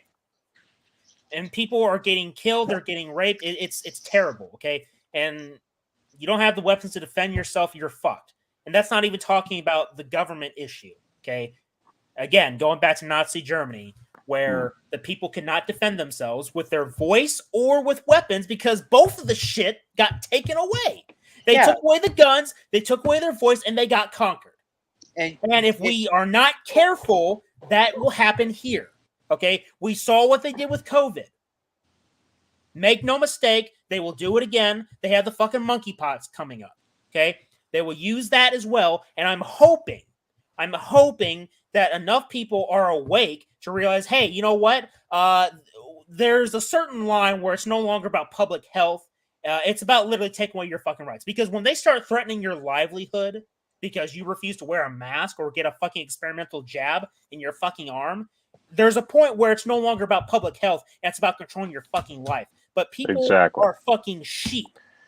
They think everything is okay. They're going to blindly follow what the fucking government tells them, and they're not going to know what hit them until it's too late. And maybe even then, they're not going to fucking realize it. They're going to be dead, and they don't realize that they were fucked over by the government. Oh, the government does a lot of people. They wouldn't do anything to hurt us. Motherfucker, go look at history. Like, no shit. Like, that's what they're using as their crutch. They're trying to make it seem like we need to depend on them because they're just looking after us. No, they are fucking not. That is gaslighting the public is what they're doing. They are not doing this to protect you because they care so much about you. I mean, look at since things have just started to look up again. And things are not just looking up, things are going up, like gas and groceries. Mm-hmm. Yep. And not to mention, though, there's barely even talk about like what's going on in Ukraine, though. They're just looking for it's like TMZ. I support the current thing. Yeah, it's like TMZ. It's like, you know, in TMZ when they have like that brief meeting, like, okay, we need something hot. We need something hot to get this off the ground. That's how it is. That's how it is. Really is. That's how it fucking is, though. Like, what? Okay, so the war in Ukraine is becoming yesterday's news. We need something new. How about we stage a mass shooting, though, and talk about that? Like, perfect idea. Let's do that. That's what it fucking is, though. It's like the government is basically, it's like a fucking government TMZ meeting. Like, that's what it fucking is. I want to show you guys this. So you guys we all fondly remember a certain president before the Orange Man's time, right? Oh, boo! Oh no! As we grieve the children of Uvalde, Texas, or Uvalde today, we should take time to recognize that 2 years have passed since the murder of George Floyd under the knee of a police officer. His killing stays with us all to this day, especially those who loved him. Now, this isn't a fucking joke. Hold on. This isn't a fucking joke. This isn't a fucking parody. He actually said this. Now, both have to do with the killing of people. One of them was a shooting, and the other had a knee on his fucking neck. Now, you tell me, aside from the fact that it was death, what is the connection? What exactly is the relevance between a school shooting and a motherfucker that got fucking asphyxiated to death? Yeah, killed by cops. Yeah. Yeah, what's the fucking difference? And speaking of cops, how can we forget? The fuckers didn't go in. I'm hearing and I'm seeing that they waited like an hour or something before going in there into the school. You can't rely on the police. No. All right? I mean, that's why you have the guns. That's why you have your own self-defense, because you can't trust them. It is the death of masculinity that we as a society do need if we are to look after each other. Also, no, hang on. Like, the fact that their excuse was, well, we could have been shot. That is what you do. You are here to serve and protect. You are willing to put your fucking lives on the line to look after those who can't look after themselves because you're taking everything away. Exactly. Also, another thing I wanted to point out in the video, how the fuck? Obama got ratioed. Yeah. Also, another thing, how the fuck did the shooter manage to get into the school? was like, because here's the thing though, back then, like when my mother was a teacher, like whenever because like true story, whenever she teaches, like the doors, like the way to get in now, like they're fucking locked. The only way you can get in is by a key card, unless somehow he managed to steal a key card from like his mother or his grandmother that used to work at the school district.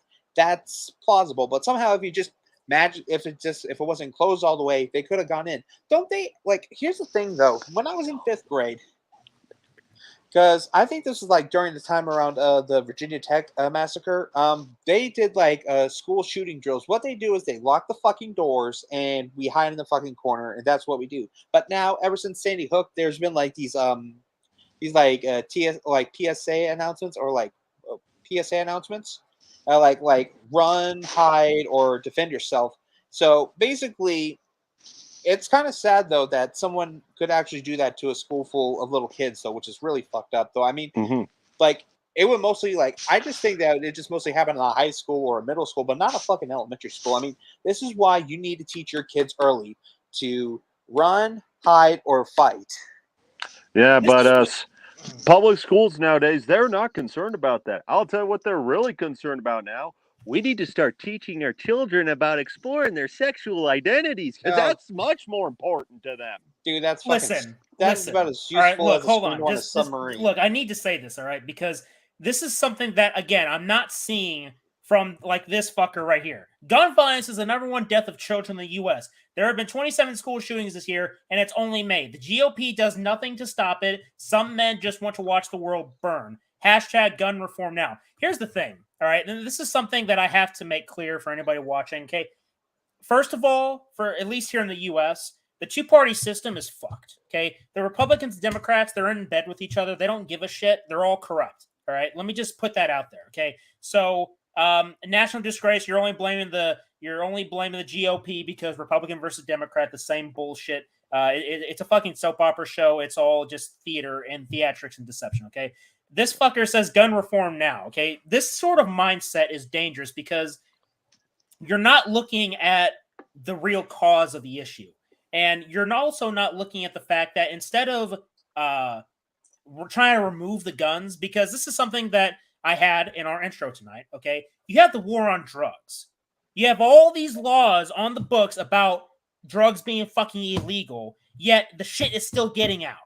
And people are like, oh my God, we've lost the war on drugs. Bullshit. But all of a sudden now, it's like that logic is just out the door with guns. It's out. Nobody has that same logic about the guns. It's like, you can ban the guns all you fucking want, but the guns are still there. Criminals are still having access to it because they don't go through the normal means to buy the shit in the first place. Yep. Right? Literally, just because, there's a law against it, and then everyone's just going to go with it, right? Wrong. No, motherfuckers. People still drink and drive and get in accidents, even though that's fucking illegal. Yeah, and let me tell you something. Remember in 2020 when the bullshit pandemic hit? Mm-hmm. Has there been a single school shooting? Has there been a single school shooting in the U.S.? Was there? I don't know. Non-fucking one. Not a fucking one. Like, tell me, okay, then, because I'm pretty sure most of the schools were either closed, or they were just, or there's like, oh, you know what? Like, instead of shooting up a school, I'll just cough on, like, do a school cough and like give them COVID and shit, like bullshit, like motherfuckers. All incidents of gun violence have one and only one thing in common. It's not absence of God. It's not BLM or Antifa. It's not mental illness. It's not wokeness. It's not LGBT people. It's not lack of good guys with guns. It's not video games or rap. It's guns. I agree with that part. It's not video games causing this. Exactly. You don't point to and that's the one thing I always fucking hate about these leftists and conservatives. Now, no offense though, like. Well, that's part of the two-party thing that I was alluding to earlier. There's two sides to this because there's all that's something that Trump did. He said that violent video games. That has been a common argument for years. Okay, and that's the other Columbine. side. That's been a common consensus since fucking Columbine. It's always been it's always been one of my worst fucking parts about growing up because I was kind of a little shit. And every time when because I was always just in the video games, but like anytime when eating dinner with my family, we're watching the news, every time something about violence in video games comes up, it's just like, oh God, here we go. Oh shit. It's like, don't believe this shit. Just don't fucking believe this shit. I played GTA for the first time when I was fucking 8. I never shot a single person. I was 8. You see, what it is that it's how you're raised in a home, first of all, because that's where it really starts. Having that the nuclear family, which is something that's being frowned upon these days, which is fucking retarded because we're all here because of that nuclear family element. Even for those that didn't have a mother or a father growing up, having that balance is very important. Okay. And the thing is that as long as you can differentiate between reality and fantasy, you're good. You know that, okay, what you see in a movie is just a movie. What's on the video game is just a video game. You don't go out and do this shit in real life. Oh, okay. This is another one because it sort of does relate to the gun shit, because you know how even these anti-gun people will get so wrapped up in their ideology that even toy guns are problematic. Oh God. Like fucking super soakers and shit. Like, splatter guns, paintballs, raise your hand if you had fun doing that as a kid, because I sure as hell did. Shooting each other with water guns, it was a blast, no pun intended, but here's the thing. Like, kids are impressionable, yes, but we're not fucking stupid. Like, we know that in the back of our heads as children, we know that if we were shooting each other with real guns, that's wrong. But we're just spraying each other with fucking water or fucking styrofoam darts with suction cups on them, because that goes for Nerf guns as well. But also, remember, I think it was last year or the year before, did you ever see that clip of that kid talking to a mall Santa and he wanted a Nerf gun for Christmas, and the mall Santa said, no guns. Yep. The kid just starts fucking crying.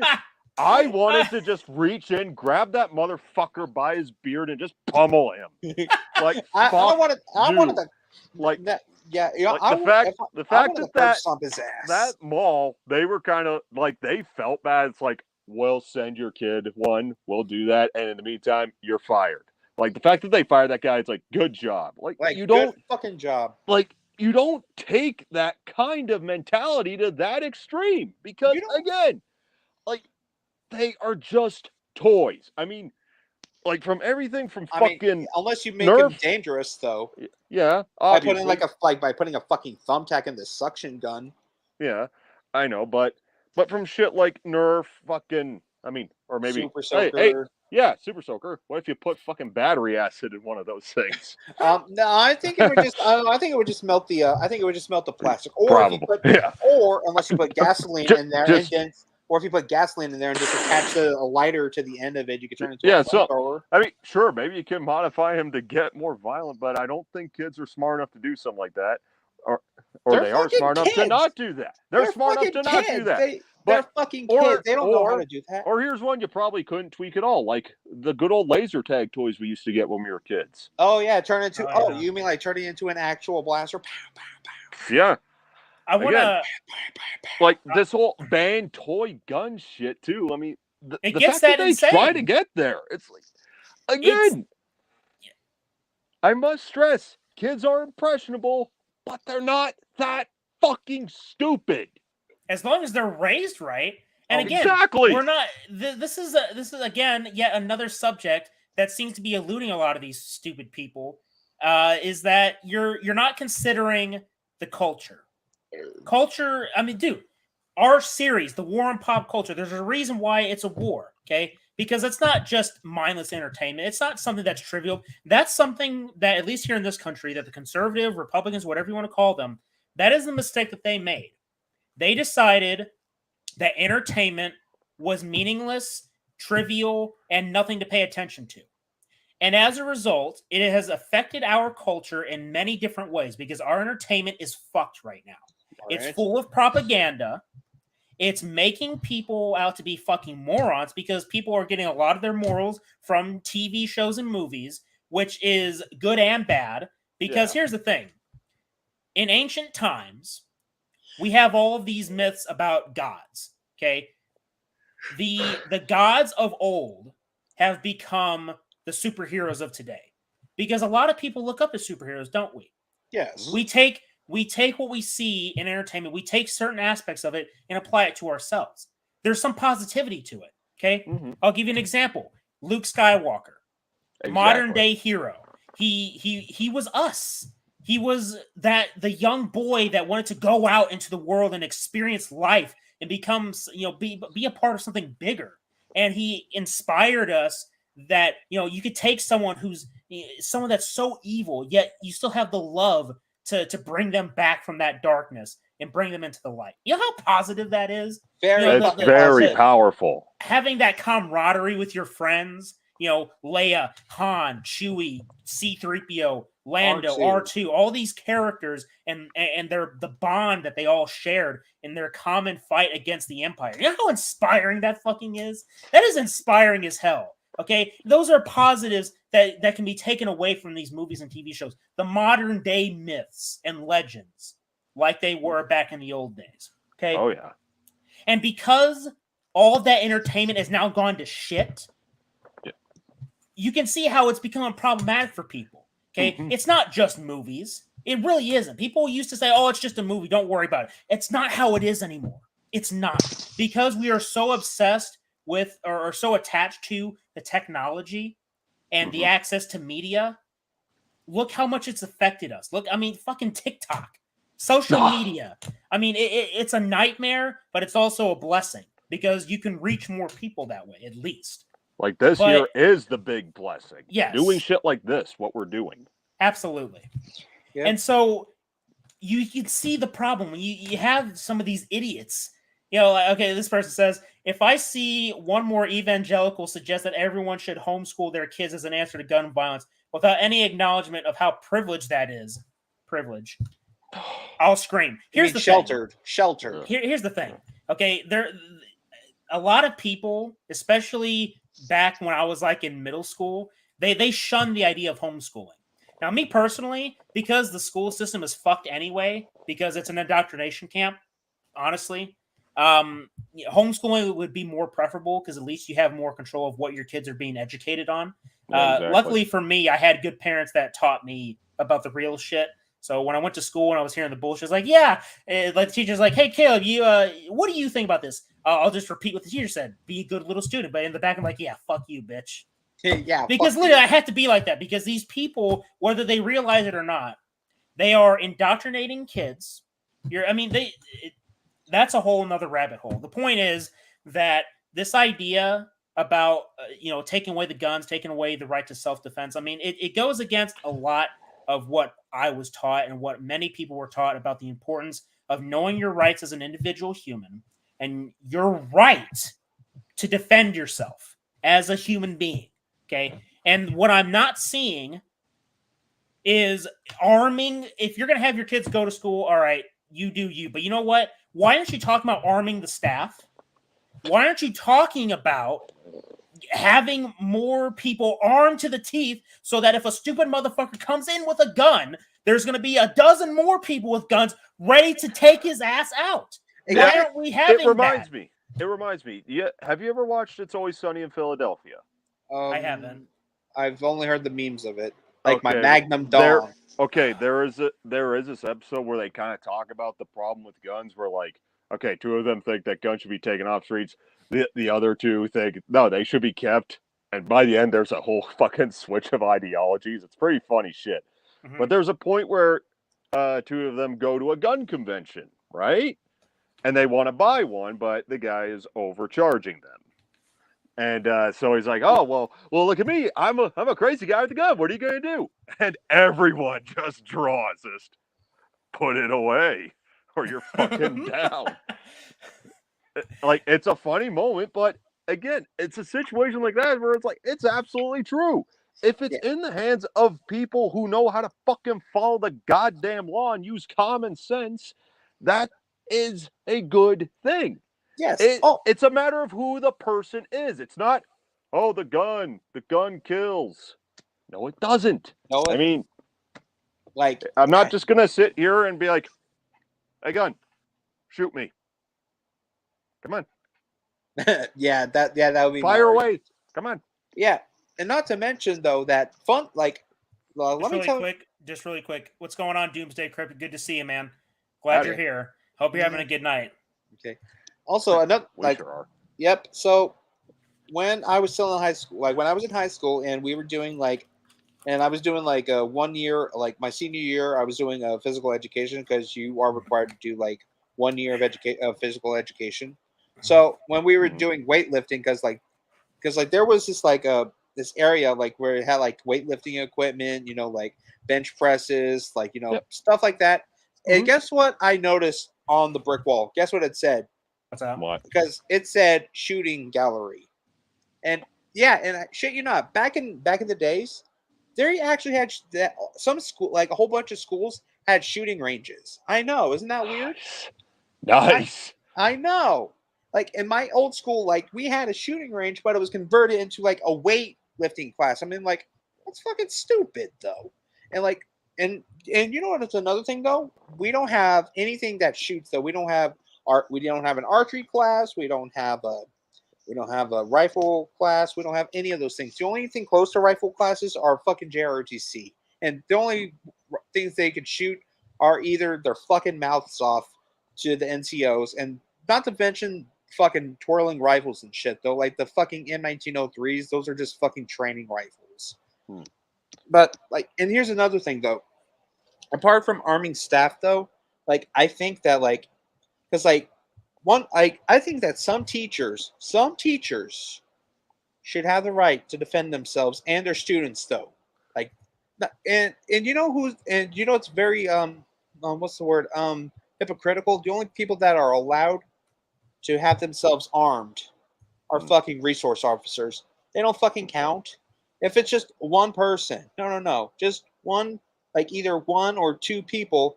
You gotta have like somebody to like. You gotta teach. Somebody needs to teach the teachers and the staff how to defend themselves in case of something like this. Like I know that like in some situations, so yeah. Look at this. Look at this fucking stupid ass fucking tweet. Under the tyranny of the Second Amendment, my children have lost their unalienable rights as defined in our Declaration of Independence, life, liberty, and the pursuit of happiness. This is not freedom. The contradictions are so fucking stupid in this one tweet. This is an absolutely retarded ass tweet. I don't think this person realizes what the fuck they're even saying. Excuse me. You use the tyranny of the Second Amendment. What the fuck is the tyranny of the Second Amendment? What is it? What the fuck? The right to fucking defend yourself? Let me ask you something. Let me tell you something about the Second Amendment right. It's the right. The right, as in your rights. You have an option. No one is forcing you. You can either defend yourself with a gun or you do not defend yourself with a gun. No one is forcing you. That is not tyranny. Tyranny is making you like give up your guns and just stay in line and do stuff like that. That's tyranny. These people don't even know what these words mean. You have a right though. You have your birthright. You ever heard of rights though, or are you just too stupid to understand? I'm pretty sure you do. Let me tell you something. Okay, this is something that's very important because I don't think everybody, let me rephrase that. I think that not everyone realizes what, at least for us here in the States, what the Constitution, the Declaration of Independence, the Bill of Rights, specifically the Bill of Rights and the Constitution. I don't think a lot of people understand what that means. The Bill of Rights and the Constitution it does not give us these rights. What the Bill of Rights and the Bill of Rights and the Constitution does. It protects us. No, well, yes, but what it's doing is it's telling us and telling everyone that we already have these rights. The Constitution does not give us these rights. These rights are things we already have. It's just reinforcing it, reminding the government, hey, we have the right to own weapons. We have the right to life, liberty, and the pursuit of happiness, which wasn't always like that, by the way. Hold on. The pursuit of happiness is something that they added in later. What it really should be is the pursuit of property. And here's why. because there's a lot more deeper stuff that goes along with this, but I'll be very brief on it. Okay, your right to private property is not just your house or your land. Your property is your children, your own life, your guns, anything that can be considered private property. You have a right to private property that the government cannot infringe upon. Not many people know that, but when you have tweets like this, okay, you're contradicting yourself on so many levels, okay? The tyranny of the Second Amendment. That is fucking retarded. That is one of the most... I didn't even know about this. That is one of the most retarded things I have seen about guns. The tyranny of the Second Amendment. That bitch needs to go back to school. You don't know what you have until you lose it. Remember that. Yeah. You don't know what you have until you lose it. Well, I mean, even with what you're saying about private property, I mean, I've seen some of these other arguments that were popping up on Twitter where people are even trying to sympathize with home invaders, like, and, you know, chastising people who will defend themselves with, you know, guns. And they're trying to justify, like, well, what if they're not armed, or what if they're not really threatening your life? It don't fucking matter. Breaking into someone's house is considered a threat, and you have the right to defend yourself. Yes, exactly. Also, another thing. The fact that people actually want to defend the fucking burglars? Are you fucking kidding me? Yeah, and not to mention some of them could be escaped mental patients or rapists. Oh, or you know what? killers. Hold on. I want to build off of that. I don't remember where it was, but I think it was in a European country where a man was defending his home against these migrants a migrant that was breaking into his house that was trying to kill his wife and child, his daughter. And he killed the guy as he was breaking in. And they charged him with murder. They charged the guy that was defending his home and his family. They charged him with murder. Now that is some grade A bullshit. Exactly. Look at this. The truth is one nation under guns. Re-educate that bitch. Send her to a fucking school. Send her ass back to school. You gotta scroll down. I see someone's name that looks kind of familiar. Jon Favreau. Oh, boy. I didn't think it was possible to feel more sickened or enraged by school shootings. Then I became a parent. Oh. Is that the same Jon Favreau? Let's see. Hold on. I don't know. No, it's not. This is a different Jon Favreau. Okay, but yeah, this. I don't know. That one's not. That one's kind of harmless. It's not stupid. Enough. Well, to be honest, this is disgusting. Yeah, right here. Oh no, not the Yellow Ranger. Enough is enough. Okay, that is a term that they keep on fucking throwing around all the time. Every time there's a fucking shooting, they say enough is enough. Okay, motherfuckers. Again, Chicago. You have these things happening all the time. Detroit. And I'm not throwing that out there as something to like, oh, it's something to normalize. It's just a reality of the situation, okay? The truth of the matter is you start banning guns. You think motherfuckers, especially criminals, are going to start turning in their weapons? You think that by banning guns, that's going to somehow solve the crime? You like to use Britain, Australia, Canada as examples, okay? You're not solving the problem. You're making it worse on the good people, the law-abiding citizens that own weapons. There's millions of weapons, I believe, in this country. In the U.S., there are millions, okay? If the shootings were as much of a problem as these people like to think it is, you would be seeing mass shootings like what happened in Texas every day. Now, there are shootings happening, don't get me wrong, but the statistics show that a lot of times, especially, again, fucking Chicago, all right, it's gangbangers shooting each other.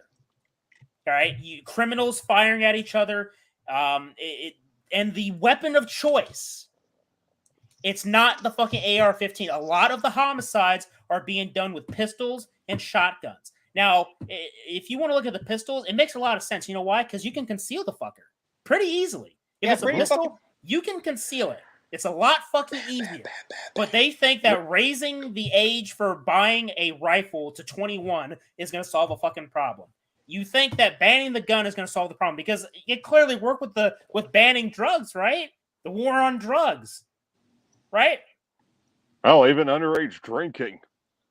Yeah, Yeah, like they, back in all back of in these the things old. are illegal. And you know what? Last time I checked, murder is illegal, right? It is? Yeah. I did not know that. I guess you wouldn't know, right? Because the shit happens all the time. People still fucking do it. It still happens. You're not solving the problem. And by taking away the guns, again, circling back to what I said earlier about Nazi Germany, you take away the people's right to defend themselves, the government takes your ass over. And with what happened with COVID, they're going to do it pretty fucking easily if you take away the weapons. Yeah, and you know what's gonna happen when this starts actually happening, and all of the good citizens are being forced are either like surrender your guns or you're gonna go to jail for not giving them up. You know what they're gonna do? They're gonna fucking revolt. And it's either kids or guns. You need to decide which one is more important and vote accordingly. You. Okay. Oh, fuck you're you, fucking Richter. stupid. You're fucking stupid. Okay. No. The guilt tripping is astounding with this one. Yeah, you're gonna try to make me feel bad about owning a weapon. It's like, motherfucker. Like, bitch, please get the fuck out of here. Both. I'll defend my children with my gun. John Batiste. Oh, really? We need to make some changes now. Really? Like what? Like what, dumbass? Could that be more vanilla? Anyone saying now isn't the time to talk about gun control? I don't even think that's being said, though. Now is not the time to talk about gun control. I think, if anybody, people were saying, stop talking about gun control. Because it ain't going to fucking work, first of all. It doesn't care that kids got fucking murdered today. Yeah. Again, guilt trip, like you said, Danner. Guilt trip. What a fucked up country this is. Take away women's... Oh, okay. No. Hold on. That's what hold on. There's something very fucking funny that I found on Twitter while you guys were talking. And this is the one good fucking tweet that I've seen tonight while scrolling through. Give me 1 second. Right here. The same people protesting against gun violence today were protesting for the right to kill full-term babies on demand last week. That's fucking hilarious because it's so fucking true. You have these people, all right, that are advocating for abortion up to when the baby is out of the fucking womb. They are advocating for this. I saw the video. I forgot where it was at. This was something from like a couple years ago where you literally had a doctor saying that, oh yeah, you know, when the baby's out of the womb, if the mother is still trying to decide whether or not to have the baby alive, the baby is born. That is out of the womb. This doctor is literally saying, oh yeah, we're going to make the baby comfortable and whether or not to decide whether or not the mother wants to keep it or we should terminate the baby. The baby's fucking born already. It is out of the womb. Your my body, my choice shit does not apply here. Yeah, whatsoever. Exactly. You have two choices: keep the baby, very or fucking give it up for adoption. That messaging, give it. Eh? If you don't it's want the murder. Baby, at that point, there is no arguing about it. The baby is out of the womb, and you're still deciding on whether or not to kill it. Murder. Yeah. The same people protesting against gun violence today were protesting the right to kill full-term babies on demand last week. Like, you guys are fucking dumbasses. Like, hey, if the fetus is already, if the baby is out of me already, I'm not fucking killing it. Just give the fucker up for it. Either keep it or give it up for adoption. Did you not ever hear about giving it up for adoption? Or no, you just thought, oh, okay, it's out of me. Just kill the fucker. You're fucking dumbass. Everyone is too ideologically driven with that kind of shit. Again, it's just ideologies just cloud their judgments anymore. It's a sad world. It's just, you look, it's obviously terrible about what happened. Mm-hmm. Okay. Mm-hmm. It's just, the problem is that you're not going to solve the problem by taking away other people's rights to defend themselves. Yeah, and you're sure as hell not solving a problem, posting about it on social media. Like, yeah, you're just going to have a bunch of pissed off people. You're going to have a bunch of pissed off people, though. I mean, I don't have a problem with people just saying what's on their mind, but you're not making a difference by simply taking this problem and then, you know, adding in the whole, oh, I can't imagine how horrible it would have been if my children were. Will you just stop it? Don't make this about you. It's not about you. The world does not revolve. What the fuck is this? This is a video from apparently 10 years ago. Different celebrities talking about gun violence. It says, to think this video is almost 10 years old right after Sandy Hook, and there have been much more gun violence. Enough is enough. So these. Oh, God. Do you really want to watch? Ronnie. I mean, let's watch it. Let's Oh, watch a yeah. little bit of it. We might as well. I mean, we just came across it. Wow. Columbine, Virginia Tech, Tucson, Aurora, Fort Hood, Oh. Oak Creek, Newtown, Paul. Newtown. Newtown. How many Jeremy more? Renner. How Yes, many it more? was. How many more colleges? Oh. How many more Well, what? classrooms? How many more movie theaters? How many more houses of faith? How many more shopping malls? Mike, How pause many it, more Ronnie. street corners? Pause. Fuck you, Since Ronnie. when did Hollywood care about churches? Fucking Now, see, slave. it's no surprise that she's here. This is No. this is to be expected. Of course, yeah. Okay, and another thing. I mean, I need to bring this one up too because Oh, look, it's Juicy Smokey, the fucking like asshole. none of That's these not him. leftists or liberal types, they do not care about churches. Shut the fuck up. I mean, fucking Yeah, because Trudeau, Christianity is oppressive, right? fucking Trudeau, They're- fucking They're homophobic. saying that, Die. trying to say that fucking, Stop. trying to say that fucking burning down churches was understandable. Yeah, that's what fucking Trudeau said. Hubba, hubba, hubba. Stupid shit. What Yeah. the fuck? It's Hey, murder. Hold on a second. Sorry. There was something I just remembered. There was something George Carlin said in his stand-up, though. I'm not worried about guns in school. You know what I'm worried about? Guns in churches. It's all like. Welcome back to the land of the living. Yeah. Funny shit. Somebody find that there was this I forgot what it was though, but it was George Carlin. He was talking about like people like being tough and stuff. I think it was like him talking about like kids or like just kids being kids or something. Remember that those stupid people are on Twitter, by the way. Yeah. That's what this shit is. All right. Continue. More street corners. How many more? How many more? Enough. Enough. Enough. Enough. Demand a plan. Right now. Fuck your As a plans. mom. As a dad. As a friend. As an American. No, why? As Why, an American. Jeremy Renner? As a human being. Children of Sandy Hook. Demand a plan. No more lists of names. Wait, Gail? Gail, was that you? Not just that, Cameron Diaz. I Names. haven't had a It's career not- since 2014. Your destiny lies too with soon. me. It's Cameron. too late. Now is the time. Before we all know someone who loved someone on the list. No more lists. No more. Who they might have been. No more. If we had just done something yesterday, it's time. We can do better than this. We can do better than this. It's time. It's time. It's time for our leaders to act. It's more Demand a time. plan. Right now. I'm a now. dwarf. You demand it. Enough. Enough. Enough. Enough. Do something yourselves, assholes. You're not doing shit by sitting there. Because we all know what happens right when the camera stops rolling. Where's my check? Give me my money. I don't give two shits. Like, fucking hell. I want my But- check. But, something else just screwed me. I forgot to mention this earlier. Like, you were talking about how garbage entertainment was, Caleb. Yeah. And just how it's kind of shaped our culture. Yep. Just one thing. Some of those movies that we might look back on that might have some kind of like, oh, this is what the future might be. Those were warnings.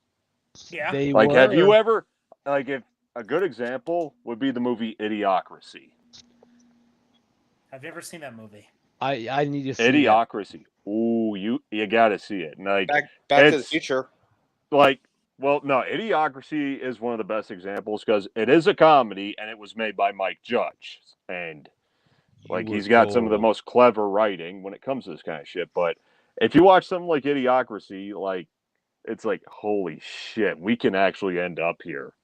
And given some shit that has happened in the past couple of years, like, I think we're already there. What was Idiocracy prophesying to us? I think it was a prophecy. I mean, this movie was from fucking 2008. It had Luke Wilson and Maya Rudolph and what's his name? Dax Shepard. But yeah, it's a Mike Judge movie, so Wow. you know it's got quality. You know, this is fucking terrible. Okay, because Just spit it out. Yeah. you know, I mean, It's terrible, man. it's really easy for people to fall into the trap of emotional distress, and having that emotional distress start shaping your views. But you have to get a grip on reality. Okay, you need to look at these faces and not fall into that trap of do anything to stop the issue. Okay, because when you say you'll do anything, you get into a mindset of desperation, and when you're desperate, you fuck up. You make stupid mistakes. Okay, you ban the fucking guns. You're gonna create a precedence. You're setting a precedence, or you're establishing things that are going to be a lot worse for us in the future. It's Banning happening guns again. Is not going to solve the It's problem. happening again. It's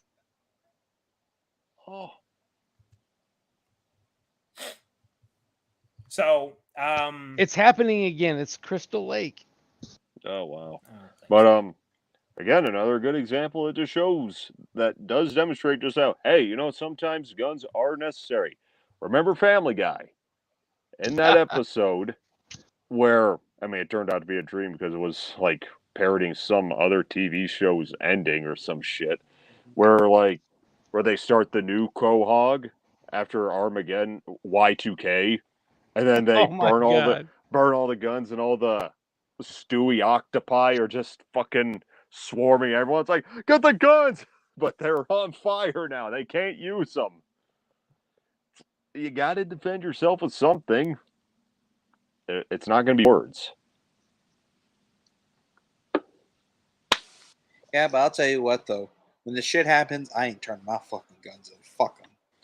No. I ain't not fucking turning my shit in. It's almost like your fucking governments just want to render you completely defenseless when they try something big. And maybe that shit happens. It could be their end game. Yeah, well, newsflash. There's something out there. Yeah. Something evil, and when that happens, I'm going to be fucking ready. Yep. The truth is out there. Mm-hmm.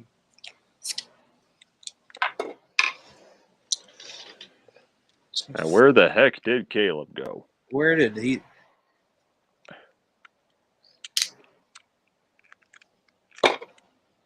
I'm here. Just give me a moment. I literally had to go use the bathroom. Drinking a lot of liquids and doing a lot of talking will make you have to use the bathroom.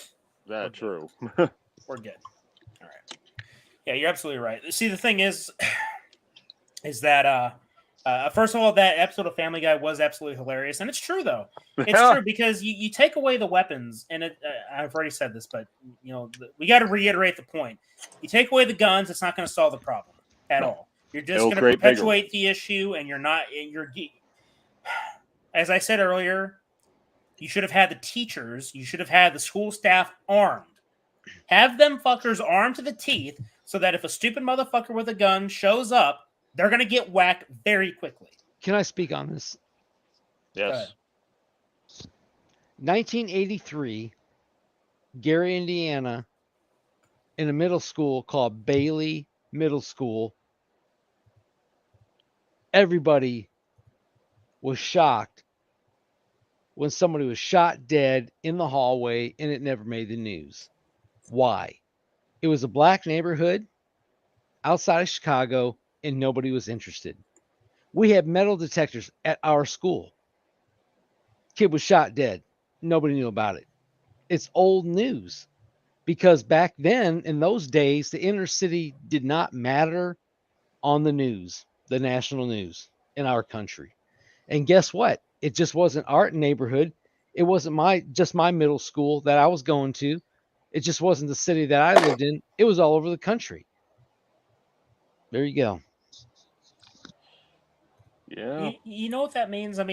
Because that's very important. This is something that we touched on earlier, that this shit doesn't usually make the news unless there's a certain climate and an agenda that is trying to be pushed. Oh, and wait for a minute. years now, they have been trying to push this gun control for years. Okay. Oh, anytime there is a mass shooting, they tried pushing some kind of gun control agenda. Like the video we just saw, it's nothing new. It's nothing we haven't seen before. It's just they're ramping it up now. Well, wait a minute. Why wasn't it ramped up in 1983 when it was 9 blocks from Michael Jackson's home? where he grew up at in 1983. Wow. The king of pop. Wait a minute. I grew up 9 blocks from Michael Jackson. Now, yeah, he was out of Gary, Indiana at the time, but that's 9 blocks away. Uh-oh. What? What just happened? I think he got disconnected. I think we lost him. Oh, damn. That was getting interesting. Okay. Oh, actually, be right back. I'm getting a drink. Okay. And meanwhile, enjoy this waiting picture. Yeah, so I don't know what happened. He said he got disconnected. But no, look, this is problematic for so many reasons. Okay. I'm gonna circle back to this point that, we talk about pop culture a lot on this series, obviously, because it's a war on pop culture. And there's a reason why I'm very critical these days about the entertainment that I consume, because we take our examples, some of our morals. We like to project ourselves onto what we're seeing on the screen. That's sort of how some of these movies operate, where you can put yourself into the shoes of the protagonist that you're watching on screen. You sort of get inspiration, because if you can find media that can inspire you to make yourself a better person, it's not because of the media that you're a better person. It's what you're seeing, and you can take aspects from what you're seeing that you can apply to yourself. Welcome back. You take what you're seeing on screen, and you take some of those aspects and apply it to yourself and help make you a better person. More power to you. That's why having quality entertainment is important. It's not just because it's a good pastime. It's because you take the positivity that you're seeing on screen and applying it to yourself, and then you share that positivity with other people around you, and then those people can have a better experience in life, because we're all experiencing the human experience. But it's hard to have that positivity when I'm seeing shit, right? Yeah. That's something that a lot of movie reviewers don't usually talk about, because a lot of people aren't really looking for those deeper conversations. They're looking for just mindless entertainment. Look, mindless entertainment has its place. All right. Yeah. If you're just looking to shoot the shit for a couple hours, I get it. Yeah. Not every movie has to be a commentary on the meaning of life. No, that's not what I'm talking about. Like you could pop in something like the American Pie movies. Like, you're not going to think about any of those things. You just want to sit back and have a good time and laugh. Right. And like this one time, like comedies, comedies are probably the most escapism you can get, because that's what they're meant to do. They're meant to just make you forget about all the bullshit that goes on in real life and just have some fun for a while. Absolutely. And I agree. There is nothing wrong with that. But even when you were talking about crafting these compelling protagonists that we want to relate to, but even then, they just have to be well written, even if they're not someone you want to relate to, but you'll want to root for, or you're just engaged with them because of how well written they are. Like, we've had scumbag protagonists in movies before. But again, it's about the journey they go on, like especially with scumbag protagonists, like the ones where it's like, this guy's a fucking asshole. Like Phil Connors in Groundhog Day. He's a piece of shit. Yeah. But his story is about him learning the error of his ways and going on some kind of redemption to become a better person. That's what he does. Or someone like Daniel Plainview in There Will Be Blood. It's about him just getting everything he wants, but his actions ultimately lead to his downfall. Carter, are you watching something in the background? I think he is. Oh, sorry about that. I was just trying to find something. I was trying to research it. Well, just go ahead and mute yourself really quick until you find it, okay? Okay. But yeah. Yeah. So, getting back to what I was saying, a lot of people that do movie reviews, I'm not saying all of them, because I'm pretty sure there's some people out there that are having these deep conversations, and that's good. And I don't want it to be that, we always focus on these deep conversations, because for movies anyway, because you should be able to have a good time with a movie and not think about things too much. There's a time and a place for it. With that said, having movies, particularly with franchises that you hold close to your heart, you should have some self-respect to realize that, okay, if I'm seeing something that's shit, I will not support it because it's not only insulting to the franchise that I love, but it's insulting to me, and it's a waste of my time. Okay. Mm-hmm. For example, Star Wars. Okay. The original trilogy gave us a very compelling story about good versus evil, and about a son's love that can redeem an evil father, bring him back to where he once was, which was a good person. Okay. Mm-hmm. You don't get that same story with the sequel trilogy. And again, to be fair, it didn't have to be that. No. It didn't. With that said, the quality of that entertainment, when I compare the original trilogy to the sequel trilogy, it's vastly different. There's multiple factors as to why it is. One of the biggest reasons, and one of the biggest reasons why we're here talking about this stuff tonight, is because Disney and Lucasfilm, they have a political agenda that they want to push, and they will fire whoever the fuck they want to do it. Yep. Remember this face, okay? We're going to have videos about her when we go meet her at Fan Expo Dallas. I'm very excited to meet her.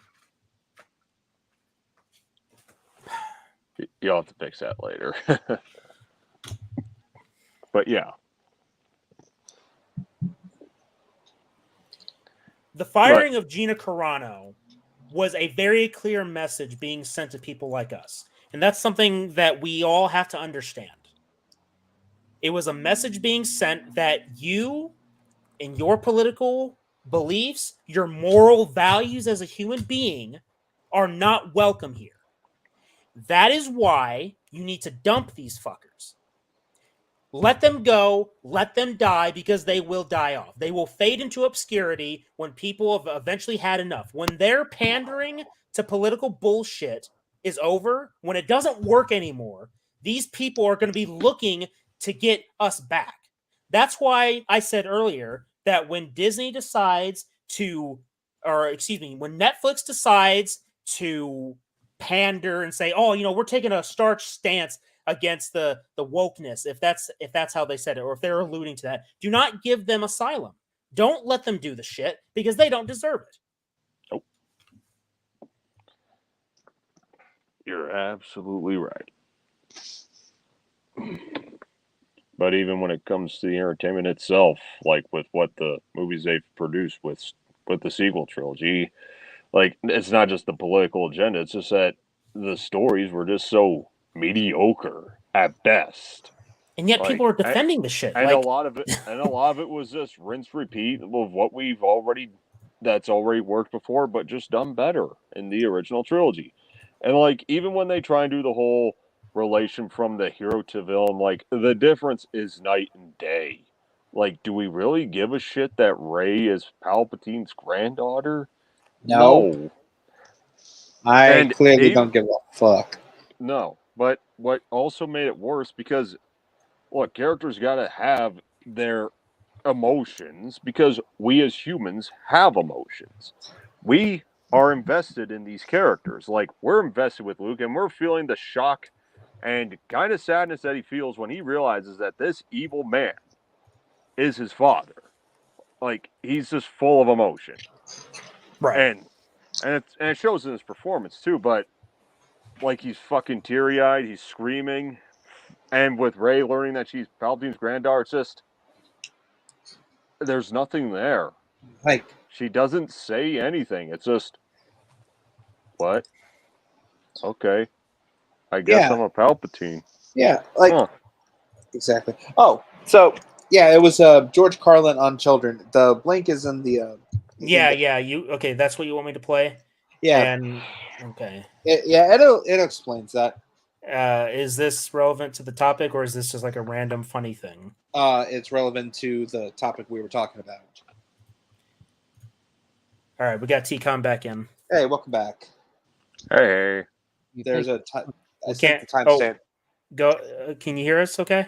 Technical difficulties. Can you hear me? Yeah, we can hear you. What is happening, man?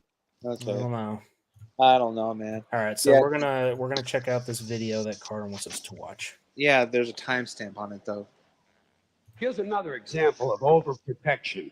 you ever notice on the TV news, every time some guy with an AK-47 strolls onto a schoolyard and kills 3 or 4 kids and a couple of teachers, the next day, the school is overrun with counselors and psychiatrists and grief counselors and trauma therapists trying to help the children cope. Shit.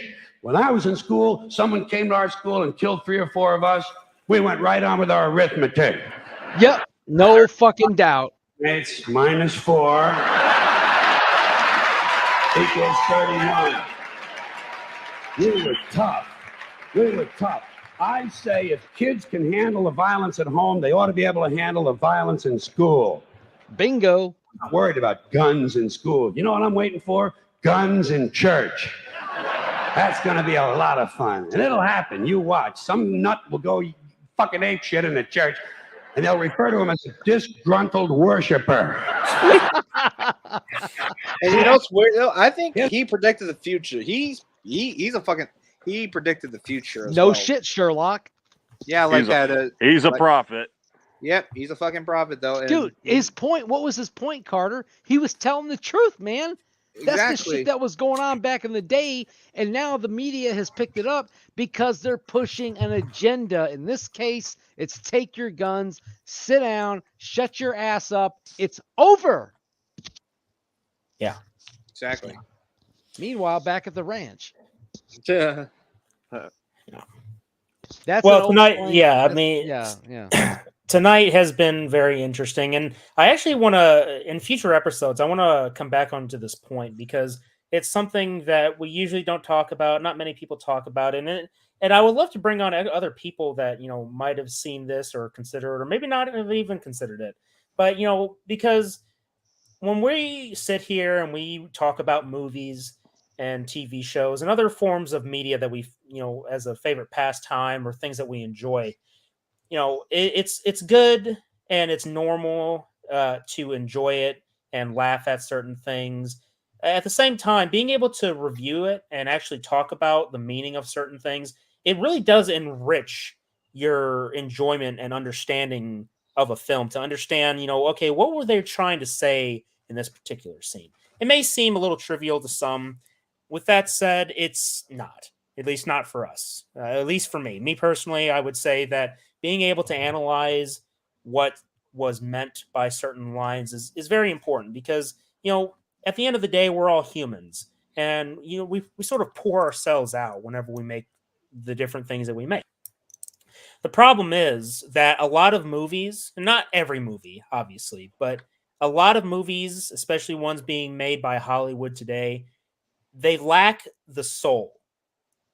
They lack what compels people to enjoy what it is they're enjoying. It's lacking that spark that inspires people to go out and do their own things. Movies, TV shows, other media have been able to inspire people to do other things. I mean, what inspired George Lucas to make Star Wars? Flash Gordon. The things he watched as a child. He was inspired to make a story based on things he saw as a child. So, we constantly inspire each other in ways that we realize and don't realize. And it's important that we hold on to that because at the end of the day, not every movie is meant to be mindless entertainment. We should be able to have certain standards about what we are indulging in.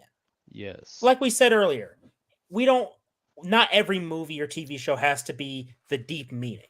We can always enjoy our time with the stupid shit, to have a good laugh. Okay, because we need laughter every once in a while. Because if we're always serious, we're going to be acting like we have sticks shoved up our asses, and that's not a very comfortable feeling. And dry. So I mean, I don't know about you, but I really want to go deep with this. Wait a minute. That something I haven't seen. That match is the Masters of Terror.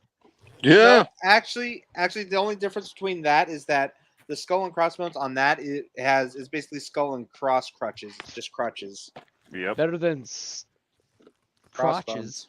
So I'm going to use another example, and then we're going to go ahead and wrap it up because we are approaching the 2 hour and 30-minute mark. It's been a great show, though. Mm-hmm. When you compare Ghostbusters 84 to Ghostbusters 2016. Wokebusters. Okay.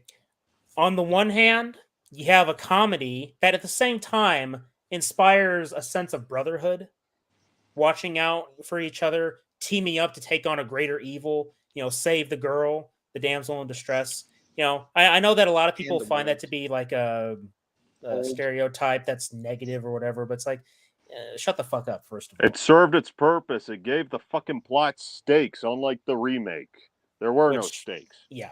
Yeah, like Wizard of Oz. Chris Hemsworth, his dumbass character, the guy that was like retarded does not properly describe his character. Well, I mean, they had to make the male lead in this look so stupid in comparison to our female characters, who are pretty dumb themselves, because that's how Hollywood wants to achieve equality when it comes to the differences between men and women. Just lower the bar. There you go. Made it easier. Have some proper standards for your entertainment. Have some proper self-respect for yourself as a human being to say, okay, you know what? I'm not going to be supporting the same fuckers that do not like me, but like my money. Just let the shit go. You don't need Disney, Star Wars. You don't need the fucking Marvel shit anymore. Let the shit go. And don't let anybody tell you different. You can live without it. And there are alternatives. They are slowly growing, and it's going to take time. It's not going to be easy, but we're not in this for it to be easy. We're in it to make quality content that will rival and then overtake what is there now. Now, hell, I would love to have the money to purchase the Alien and Predator franchise and start making quality fucking content from that. If I can buy it from Disney, if we can buy it from Disney and start making the good shit, then I'm not going to feel bad about buying them NECA figures. It's like, you know what? I don't feel bad because Disney doesn't own that shit anymore. We do. Yeah, we fucking do. Exactly. Or better yet, or in the, like, you know what, like, you should do, like, in the words of the Ninth Doctor, let Hollywood die. Let it sit on the corner. Just let it sit on the corner, and as the world moves on, I butchered the fuck out of that quote, but it's basically just let Hollywood die, okay? Just let this thing stand on the corner. Let it let it gather dust, and as the world move on, it will be buried in time. Mm-hmm. There you go. Just let it die. I know I butchered the hell out of that line, but you get what I'm saying, though. We understand, and we appreciate you saying that. Mm-hmm. So, thank you guys very much for watching again. Episode 13. One hell of an episode, one hell of a number. Mm-hmm. Of course, we will be here again. There was possibly 2 weeks from now. Also, stay tuned for Fan Expo Dallas content. We're going to be going to Fan Expo Dallas in Dallas, Texas. We're going to be meeting a whole bunch of celebrities there. We're going to be meeting up with Geeks and Gamers, the Nerdrotic. I thought you were happily married. Turn that shit down. That wasn't me. That's not me. I turned it off. I knew who it was. Wait. Turn it back on. Turn it back on. Hey, you're here. Look, I got caught in a time-space continuum. What happened? What happened? There's a fog bank out there, and I'm playing this. Listen. Hey, there's a fog bank out there. Okay. No, something happened tonight. I don't know if it was a Masters of Terror. I woke up. I was out. I was somewhere else, literally, and I'm here. What happened? My mic was muted. I was on the show, The Dark Ether Files, The Masters of Terror. Carter was speaking. He wasn't here. Then he was here. It was just Danner and Spooky Clutter, and then things happened. I can't explain it. Okay. All right. So, special thanks to Kyle Curtis Flett, Mother Mulder, Han J-Man from J-Man's Movie Cave, part of the Dark Ether Files Patreon. Thank you to everyone who tuned in tonight. So thank you to Kyle. Thank you to Carter, even though he's here with us now. Thank you to Doomsday Crypt. You guys are all awesome. We appreciate your support. We appreciate you viewing this lovely stream. Special thanks to Danner. He is a part of our Dark Ether Files family. We love him. We care about him deeply, and we appreciate his input.